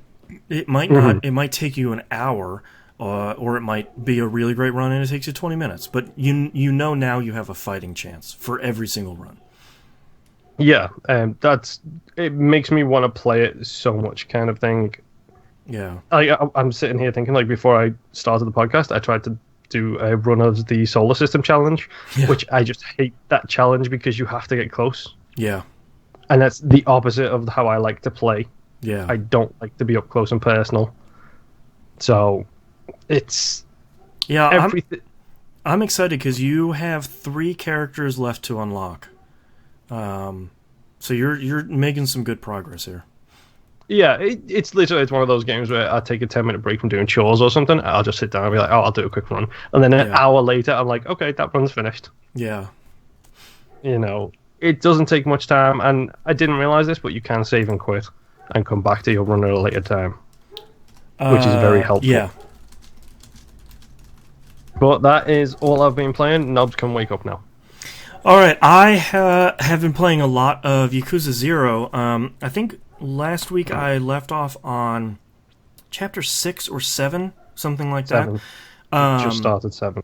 Yeah, and the big thing that they unveiled, so last time we talked about the real estate management stuff for the first character.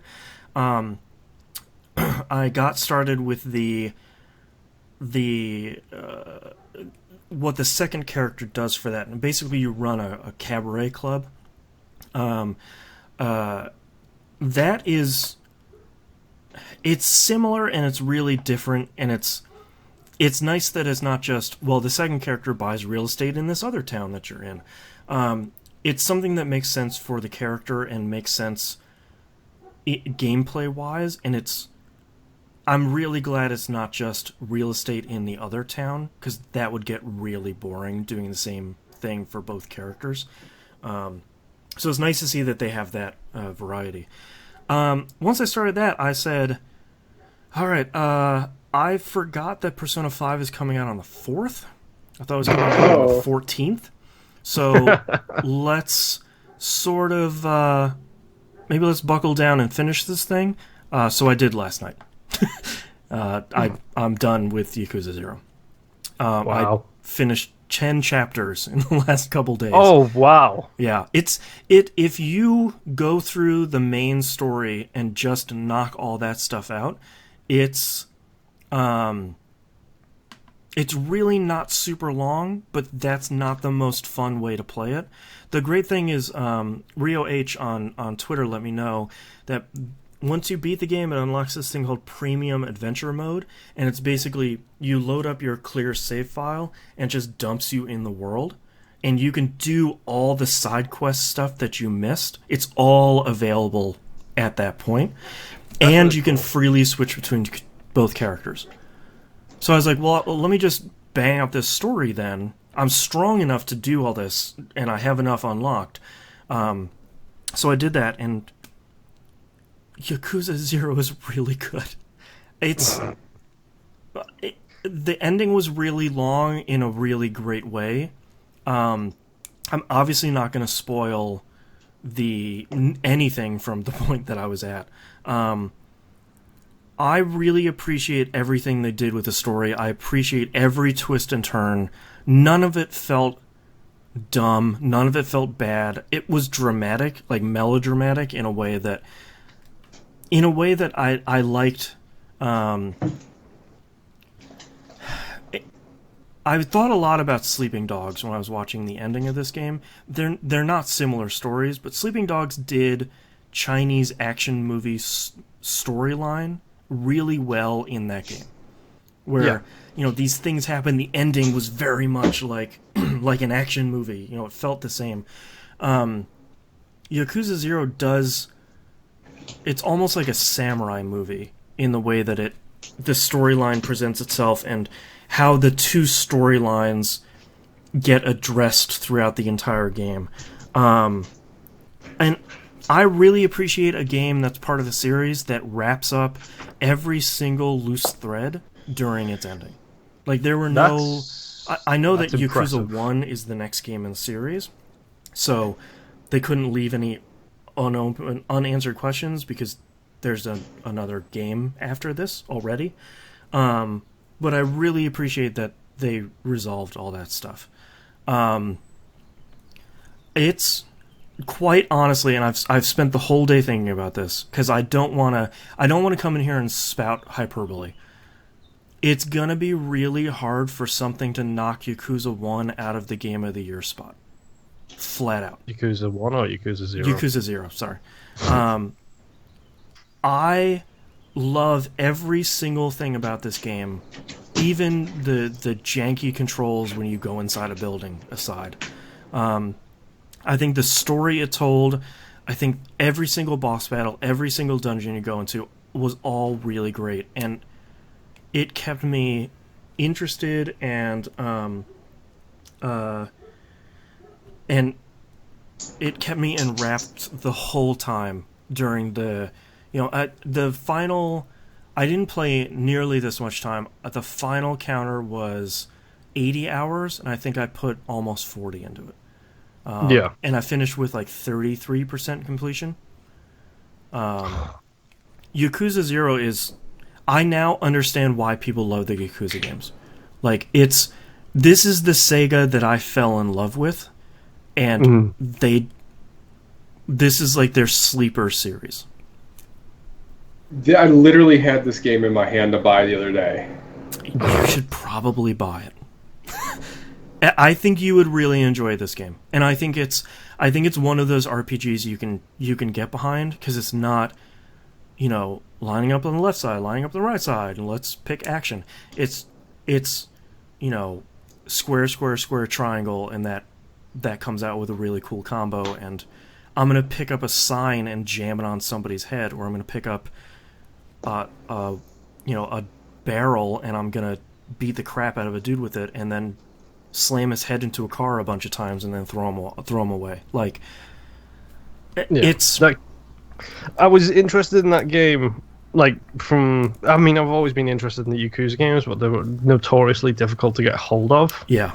Especially in England. Like, I looked, when I had my PS3, I looked all of my local places, and I wasn't going to be paying through the nose to order Yakuza. I think it was 5 from the internet at the time. Yeah. I wasn't gonna pay that much for a copy of a game that I was interested in. And thankfully it's just digital here, so. Yeah. Now I think you talking about 0 and hearing a lot of people talk about it, when I get a PlayStation 4, that's going to be like probably the first or second thing I buy. Yeah, it's so outstandingly good the entire time. Like, there isn't anything. There are 2 segments as the second character that I think in a lot of other games would be really bad, and it would be like, oh man, you remember these parts? Like, oh god, we had to do that twice. That was terrible. I really didn't care about any of that stuff, and it's just, I really want to talk about the story so badly because it goes really great and really surprising places the whole time, and it's just, Yakuza 0 is outstanding. It's like I said, it's the Sega I fell in love with. It's one of those things where it's like, yeah, man, here's a genuinely outstanding game. And to make things better, Sega has announced that the Yakuza Kiwami, which is the remake of Yakuza 1, is coming out here in the States in the summer.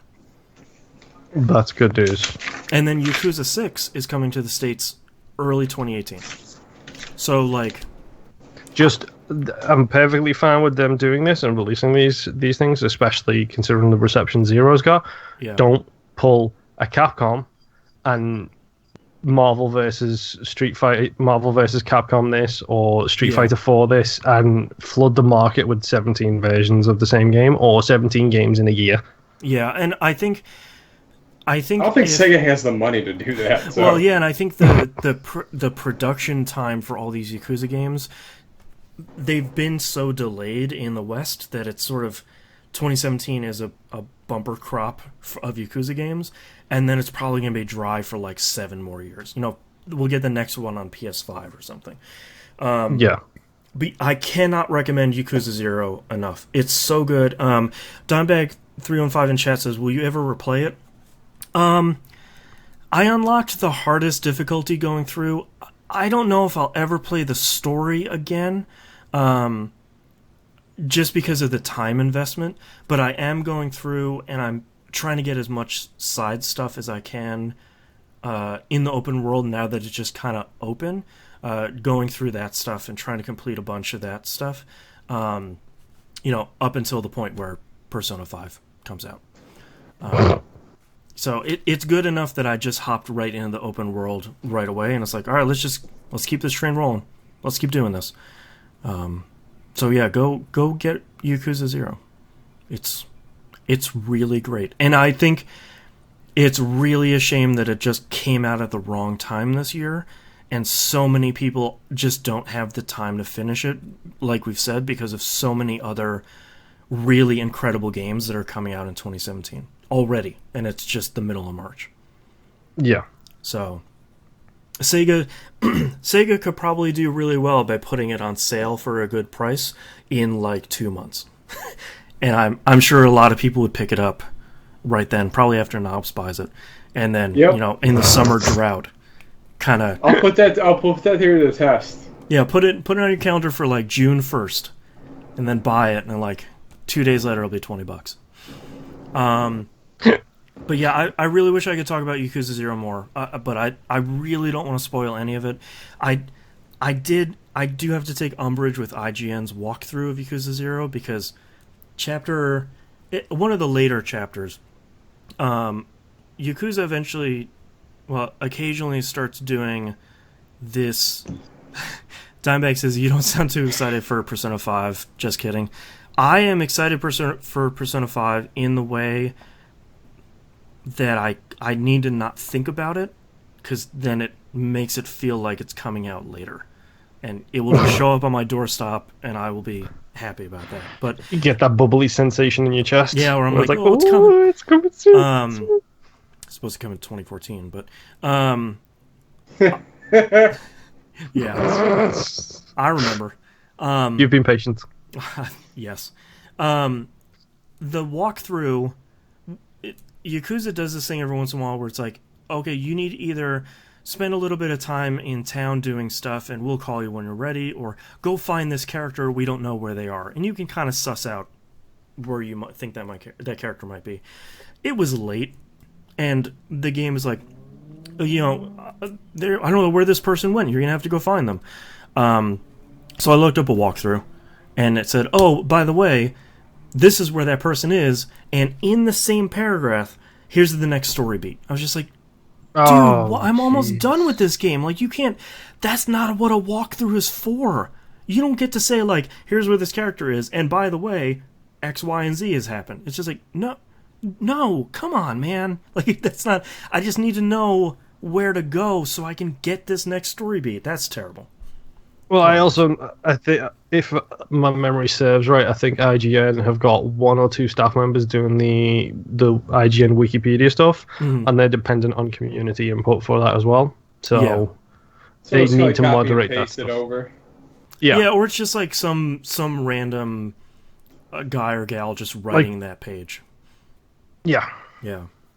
So that was a bummer, but Yakuza 0 is not a bummer. Go pick it up now. That's all I've been playing. Let's take a break. Right. Yep. Oh. Okay, I gotta pee. Enjoy your pee. I will pee and enjoy it. And find out who my wife is talking to. Probably Alice. Oh, jeez, Knobs. Pouring stuff in his eyeballs. Yeah. Hey man, you gotta keep those eyeballs. Gotta keep them wet.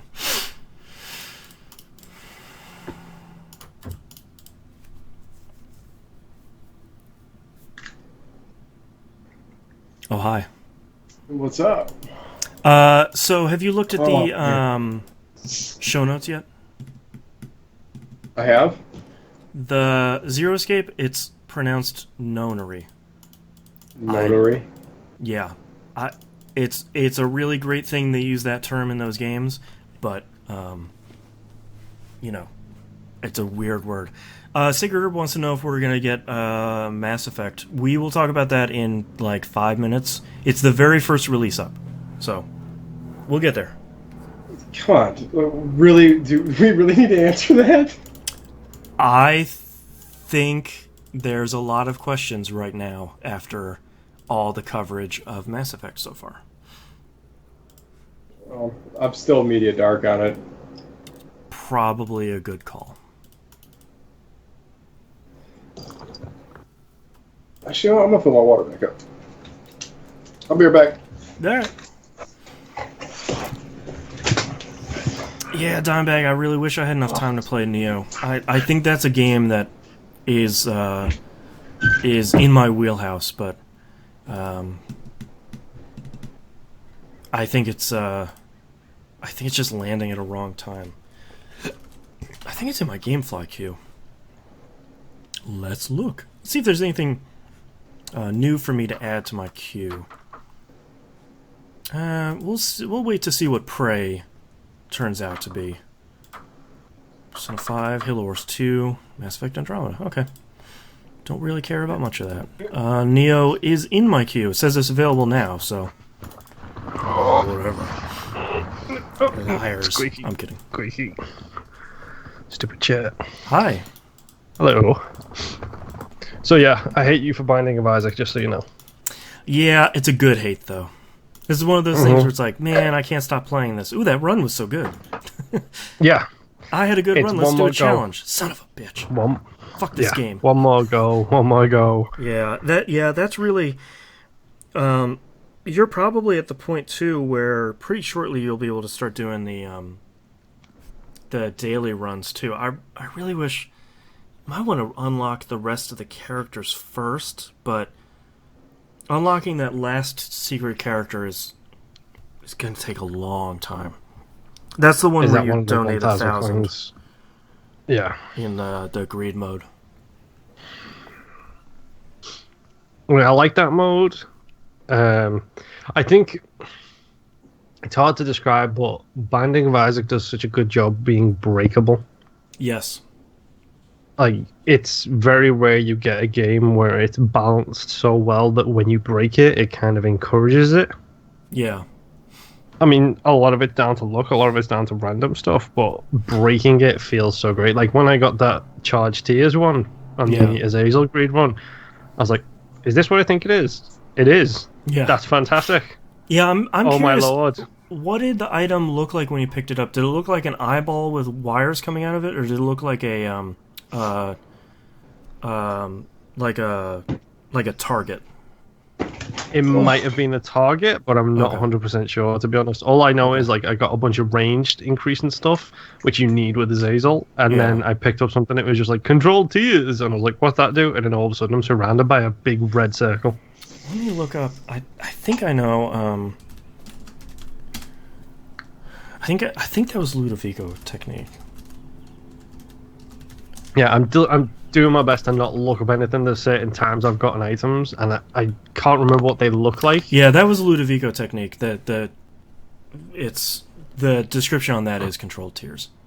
I was thinking it was marked, but I didn't think marked would do that with. I don't think marked works with Azazel. But yeah, it broke that run so nicely for me, because it was just like I got all of the coin bonuses because I just start it, and then every enemy will be dead. And then I started doing the apocalypse symbol bosses as well. Like when you get the super hard bosses at the end of every floor. Yeah. Oh, 700, don't forget Noi. Yakuza 0, Horizon Zero Dawn, Persona 5, Nier Automata. Yeah, we were just talking about Neo. Prey is coming out, which looks good.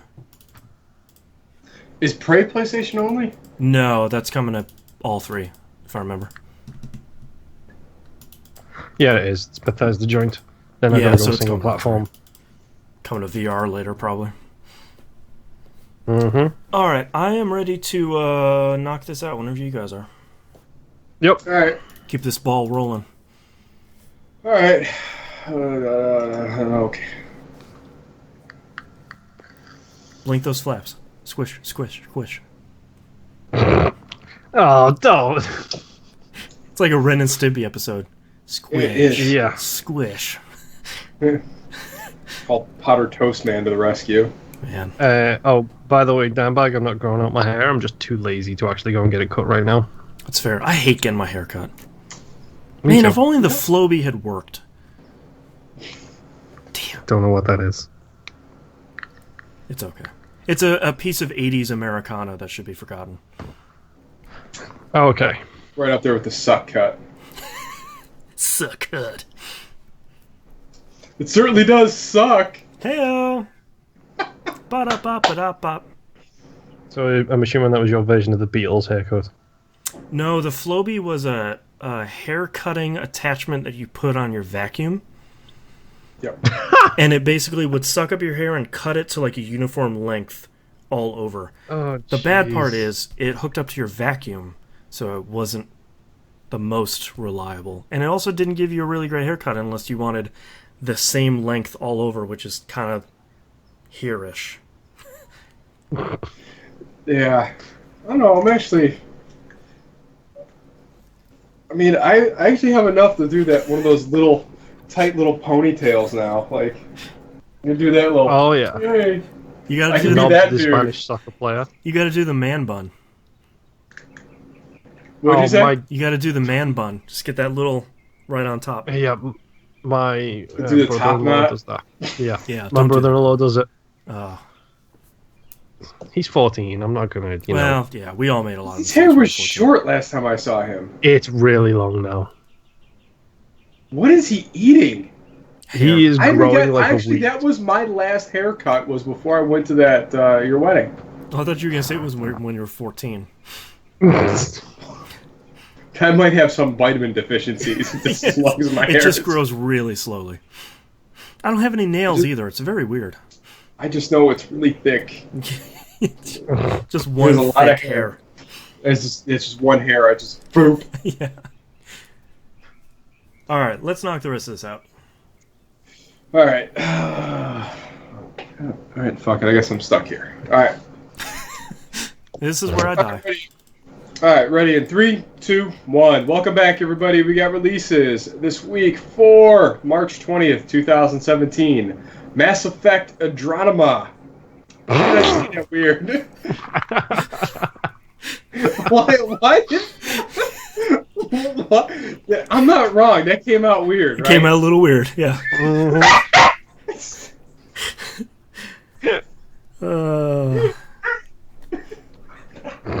How can't I have any fun when you're around?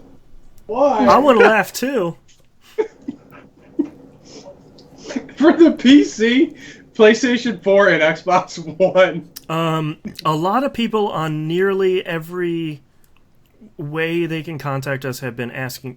Thank you for your communications. First off, this isn't me being snarky or anything. Have been asking us, are you going to pick up Mass Effect? My wife and I were talking about this the other day. I won't be on launch because for me it was either Mass Effect or Persona 5, and I know Persona 5 is going to be good. I don't know Mass Effect Andromeda is going to be good, so my one game choice for like Q1 goes to Persona 5. Yes, I am picking this up.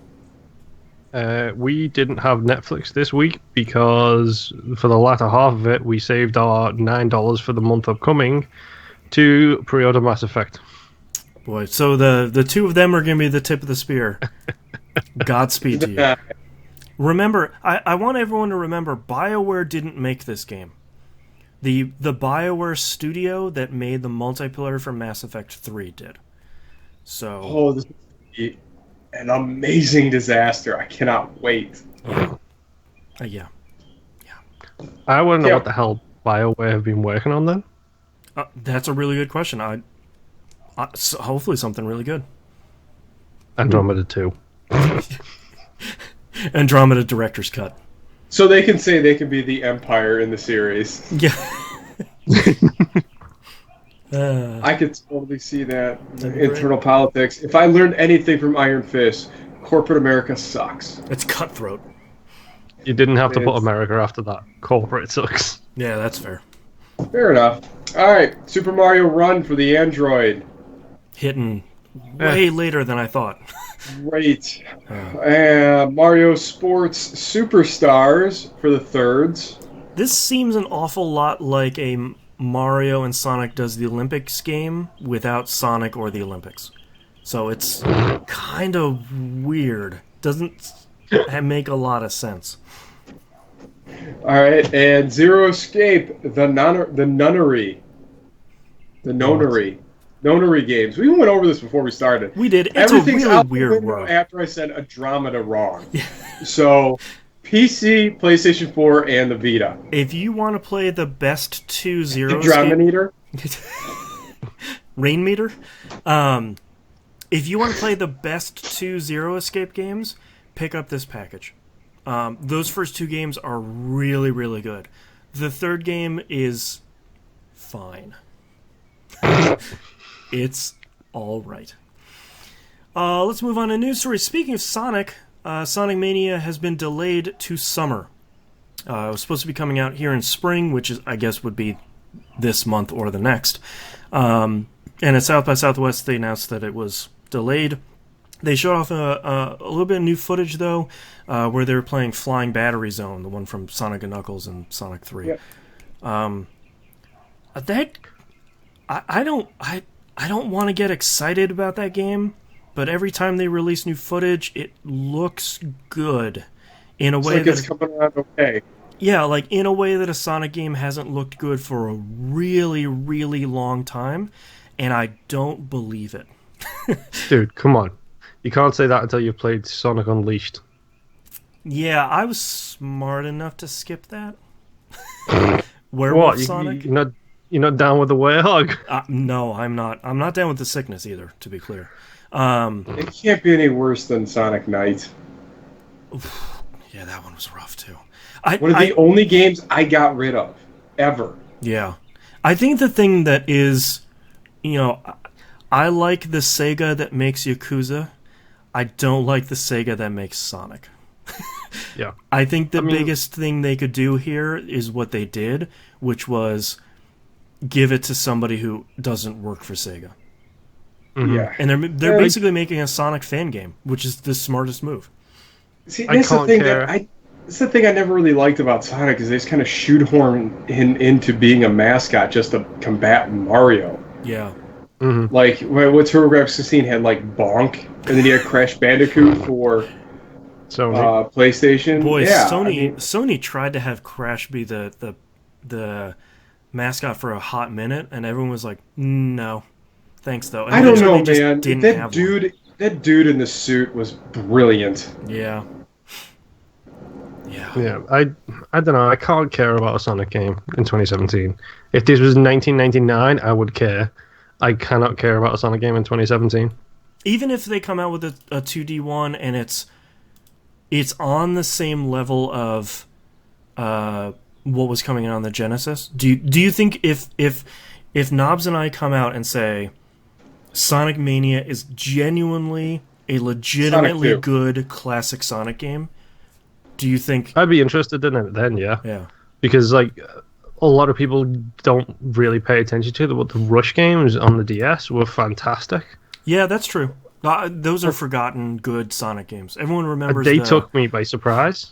Everyone remembers the BioWare Sonic RPG that got made. That was not good. That was the thing. I don't know. I think the problem with Sonic is they took so many years reinventing the wheel. And it just needed more levels at that time. You don't have to change anything. Yeah. Well, they got it mostly right with Sonic Generations, honestly. They got the 2D stuff pretty right, they got the 3D stuff pretty right, and neither one of them really overstayed its welcome. But by that point, everyone's like, great, here's a new Sonic game. Okay. Mm-hmm. So, I don't know. Speaking of classic games, Capcom announces the Disney Afternoon Collection with 6 1080p retro classics, Chip 'n Dale 1 and 2, DuckTales 1 and 2, Darkwing Duck, and Tailspin. All those originally came out for the NES. Basically, all 6 of those were really, really good. I completely forgot there was a DuckTales game. Yeah, both DuckTales games were really good. Darkwing Duck was the one I'm thinking of. Yeah. Yeah, that was an interesting game too. That was different in the way that Quackshot was different. Because Quackshot was like a proto Metroidvania game that I feel like a lot of people forget. Out April 18th, PC, PS4, and Xbox One for only $20. This also has like boss rush. It has rewind mode, so if you fall down a pit because you've made the wrong jump, you just rewind it a little bit. This looks really good. It's nice to see Capcom continuing to come out with these collections that are sort of preserving some of their classic stuff without going through. Like, I'm sure it'll have some filter on it, but it's not like, here's this smoothing filter, and here it is in 3D, and here's all this other stuff you don't want. Like, all 6 of those are solid games in and of themselves. Just release them for cheap. Yeah, you don't have to Golden Axe Beastmaster them. Yeah, that's true. Last news story here. PS4 games are finally coming to PlayStation Now. Unfortunately, still streaming, but I feel like this is a really good move. If they come out with a serious amount of really solid PlayStation 4 games on PlayStation Now, that could make a greater case for PlayStation Now being a better service. I think what they should really play up is the fact that you can run PlayStation Now on a PC, and you can get that market where it's like, hey man, you want to play Horizon Zero Dawn, and you love your PC, and you have like a $5,000 rig, and you don't really like consoles, you don't want to play them, but you know Horizon's pretty great. You can just stream it on PlayStation Now. Why not? Yeah, I feel like they should start pushing that market, but they probably that appeals to me a lot, to be honest, just because of the controller. Like, I've got an Elite controller which I have used on my PC in the past, and I struggle with the PlayStation controller. People like it, whatever, but on early onset arthritis, I cannot have both of my thumbs down here without it literally locking up my hands after about an hour. Yeah. So. Yeah, I'm one of those might be my way in. I don't know. I still like it. Controller's so small, my fingertips touch. Yeah, that's my only problem with the PS4 is controls are a little tiny. I greatly prefer it to my Xbox One controller, but yeah, I think if they were smart, they would start marketing towards PC gamers that don't want to get a console for whatever reason, and it's fine. But they still want to play those exclusives that are only going to come, like Yakuza 0, Neo. No, I think Neo came on a PC. Persona 5, Horizon Zero Dawn. Like, all of these games that, even if you don't have a great PC, but you have a great internet connection, you might still be able to stream some of this stuff without having to buy a PS4. The price still sucks, just flat out. I mean, especially in the face of Xbox's Game Pass, is what that's called, yes. If I remember? Yeah. That being $10 a month, and you get to download those games, that's still a better deal. And I sincerely hope that Microsoft or Sony gets to that point at some point, because I'll gladly pay $10 a month to play Neo or Horizon Zero Dawn right now. Yeah. I'll wait to download it. That's fine. That costs me less money than going out and buying a game. So, we don't have any tweets or emails this week, but we do have questions from the Discord podcast questions channel. You can go join our Discord server. It's really great. It's hopping right now, so go join that. Just search for TVGP, or click on the link on the right hand side of the page. The Nimp sends in first of our 2 questions here. What do you guys think of games slowly starting to come out on Fridays instead of Tuesdays? 2 days. I actually like this way better. I would rather take a Friday off and possibly a Monday for 4-day weekend than just a random Tuesday and Wednesday. It's the way it used to be. And then they moved it to Tuesday, and then it turned to Wednesday, then Thursday. Now it's back to Friday. Just wait. This would be the 2 weeks behind. where the release is supposed to be. Or it's just Nintendo where it comes out on Sundays for whatever reason. Still, when the least amount of stores are open. Yeah. I'm English. It always came out on a Friday for me. Yeah. I don't know why that got moved. Maybe to match CDs and DVDs when that was still important? I don't know. Hey, it still is. That's true. Vinyl is king now, Knobs. Haven't you heard? That's what the millennials are into. I'm okay with it releasing really at any point of the week as long as they tell you up front. You know, like if you want to release on a Monday or a Wednesday, that's fine. I just don't want, especially now that we have digital, it's just, we're going to preload it anyways. It'll probably unlock a little bit early anyways. You know, that's fine. Just, you can't be like, it's in stores now. And it's like, what? Wait, what? That's probably marketing suicide, but that's not really going to happen. But, you know, just come out at any point. We have digital, whatever. Yeah. I mean, that is the thing I always loved about the Friday release in England is I could take a Friday off. Take a Friday off, that's weekend. Fine. 3-day weekend, take a Monday off, 3-day weekend that side, both of them off, 4-day weekend. You're not wasting holiday days to play a little bit, then go back to work, and then play a little bit.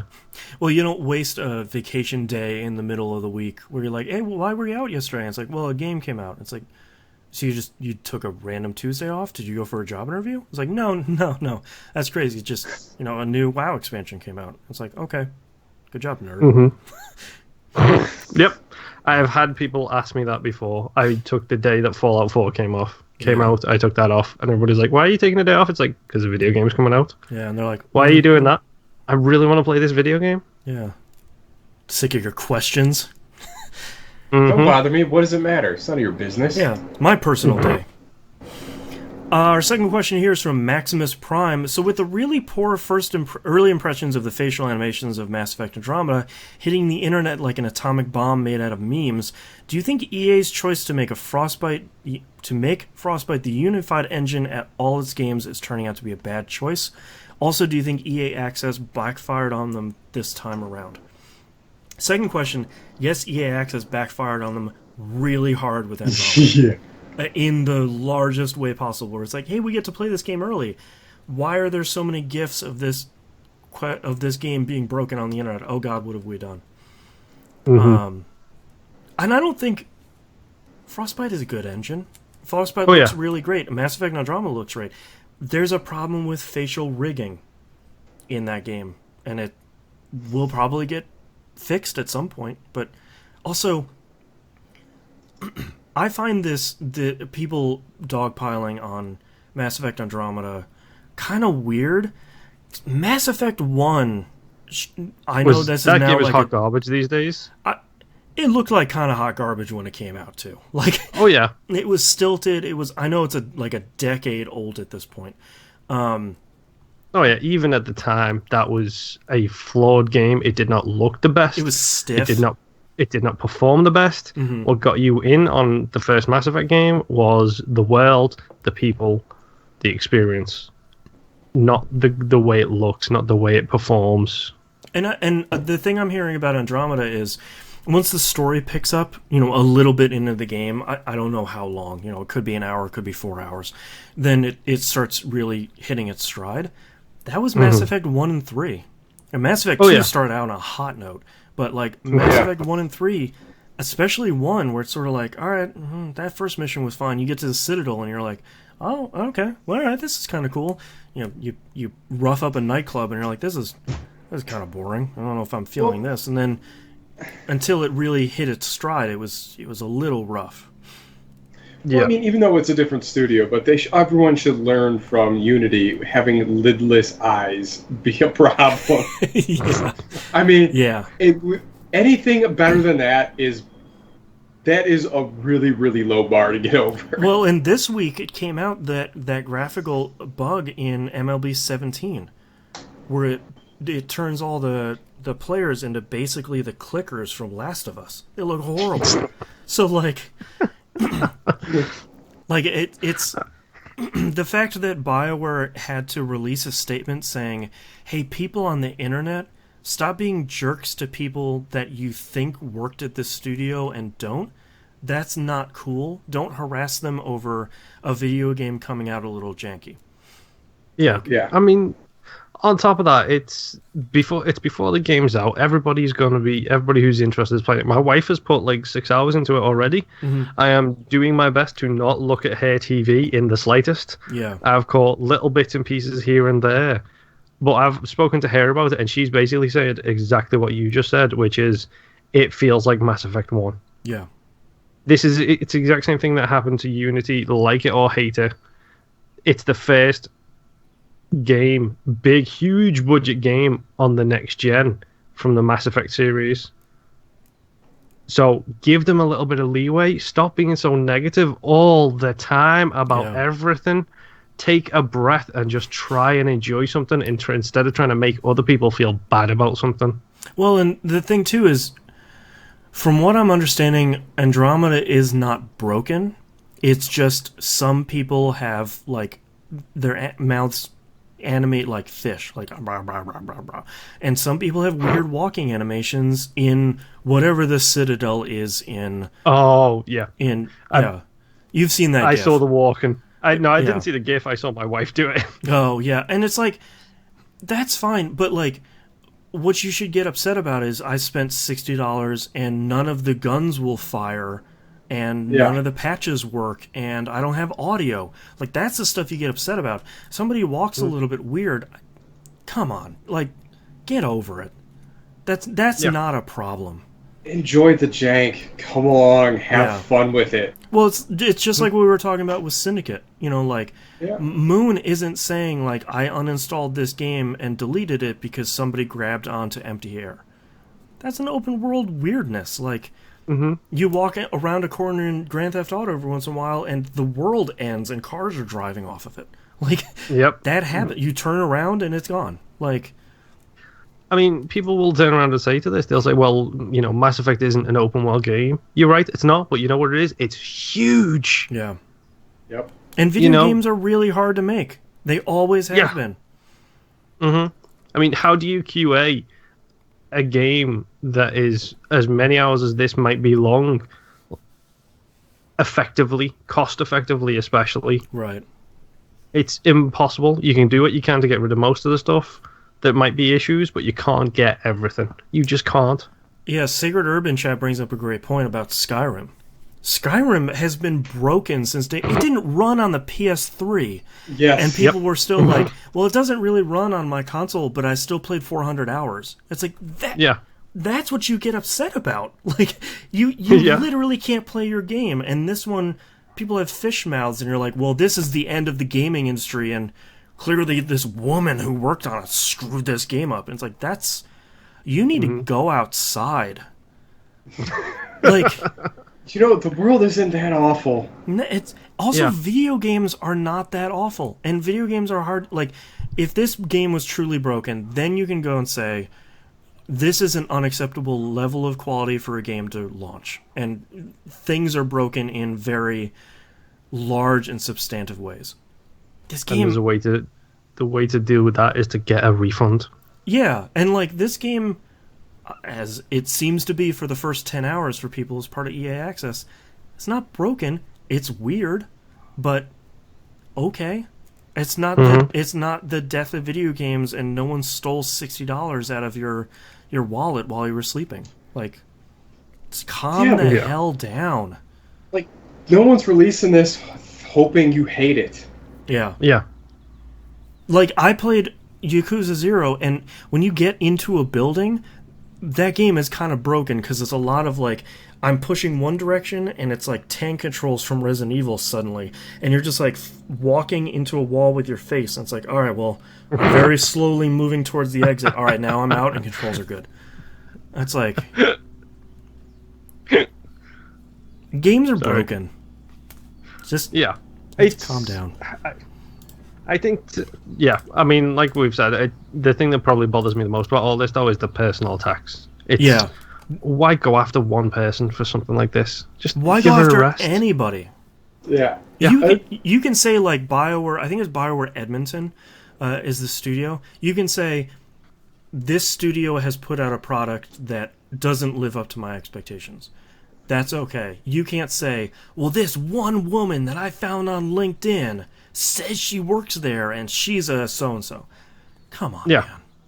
That's the worst. It's like hating someone's review because it's their opinion. They don't have the same opinion you do. Right. Yeah. I've got nothing but respect for community managers because the amount of flack they must take on a daily basis, regardless of what game it's for. Yeah. They are the public face in a lot of cases of bad games, of games that are broken, of games that people are dissatisfied with. They have, in my opinion, the toughest job on the planet. They are getting abused 24/7. Sorry, I just got a text from my dad. While we were cleaning out the crawl space, we found some Atari things. Do you have interest in any of them? Yes. Yes, I do. I'm so happy your dad knows you so well, not to just assume you want those. Hold on, he sent me a picture here. It is an Atari 2600. Or an Atari 800? Yes, I would like that. I think, to your point about community managers, is especially, it's a double-edged sword, because people hate games that are either really bad or really good. So if you're a community manager at the helm of a game that everybody loves, Destiny, Dota, League of Legends, anything that's like huge like that has an online component, they hate you because your game is really great, but it's not the greatest. And it could be if you just listen to them. Here's an 80-page diatribe of how this one gun doesn't work well enough. Yeah. You know, like, I've gone in and read the Gears of War 4 patch notes, and they are posted on the Coalition forums by their community managers, and it's 80 forum pages of people ripping them to bits. How could you? You changed this by 0.0025. It's going to destroy the game. You know. I disagree with some of the things they patch, but you know what? I'm not going to go out and tell them that. Right. That's their choice to do. Well, and a lot of times, these developers are playing their games too, and they put out a patch, and they're like, all right, I'm playing the multiplayer a lot. Maybe we nerfed this thing a little too hard. Next patch they come out with like a week or 2 weeks later, they pull that back a little bit until they tune it to the point where it gets to a good spot. Yeah. Yeah. Stop harassing people on the internet. Yes. Go do something. If you ever get to the point where you feel like, you know what? I have to yell at this normal person on the internet. You need to go take a run. Go walk. Take a lap around the block. And then, if you still feel that way, go walk that path faster. Yes. And keep doing it until you're too tired to post on the internet anymore. So. But that's all of our, questions from Discord this week. If you'd like to visit us, you can do so at tvgp.tv. Email us, tvgpfans@gmail.com. Tweet us at tvgp. Join the Discord channel. In Discord, just search for TVGP, or there's a link to join down the right-hand side of the page. And that's where all the other stuff is. All right, and don't forget to join the forums. Please mark yourselves on the map. Join us for our game nights, Monday night, 10 p.m. EST. Is probably going to be Gears of War 4. Why not? It's on the Xbox One. Tuesdays, Destiny night. Wednesdays, Rocket League. Thursdays, Steam game night. And go pick up Axiom Verge and play this. I wait until I finish it before I call it a masterpiece, but it's a masterpiece. Yeah. Join us, Friday through Sunday. Come play some games. And speaking of Axiom Verge, that's our current Game Club game. We still have 4 more weeks to play it. It's not super long. So far, it's super good. You can get that on PC, Wii U, Vita, PS4, and Xbox One. It also runs on OS Xbox 10. One is 50% off. There you go. And also, it runs on OS 10 and Linux on Steam. So you probably have something that can run it. So go play that. So far, it's pretty great. But that's our episode this week. We'll see you all next week. Laters. See ya. I have a ton of titles. What do you have, Moon? I have a lot as well. Okay. Famous last words. I'm too tired for this. I can still smell it. The next hour. You're welcome, it's my service. The last early adopter. Video games have told me. Knobs' sleepy time. Premium adventure mode. The Sega I fell in love with. Mass Effect Andromeda. And sick of your questions. I have 50 or bust. Video games can't be bad at $10. Friday Night Troll Night. Sit Rep. The Last Early Adopter. I'm glad I didn't turn into a ball. And Steam Armadillos. I really like The Last Early Adopter. That's just what I was thinking too. I think that has to be. That's the title of Knobs' autobiography. Yeah. You know what? I'm gonna write that down. Barbara, write this down. For your memoirs. Yeah. Oh yeah. I think I got enough stories I can fill a book. Yeah. I mean, you can self-publish on Amazon now. Mm-hmm. You could be the next great American author, Knobs. I have a friend that's a journalist. She can proofread it for me. I don't even have to try. Maybe even ghostwrite it. Yeah. It is. You know what? That got misquoted again last night by Ian. Really? When everything's going wrong, he always says, it's all coming up Millhouse. It's not what that means. No, Millhouse got one good day. That's when it was coming up Millhouse. When the flood, in the flood pants. Yeah. It's all one. This is That Video Game Podcast, episode 491 from March 20th, 2017. The Last Early Adopter. My service to the world. 50% off! Did you just remember we were doing the intro? No, unfortunately there was a minor delay between the audio and the video, so I wanted to line up with the audio rather than the video. Skype. All right, thank you so much, everyone, for joining us live. We'll see you next week. Bye. Yeah.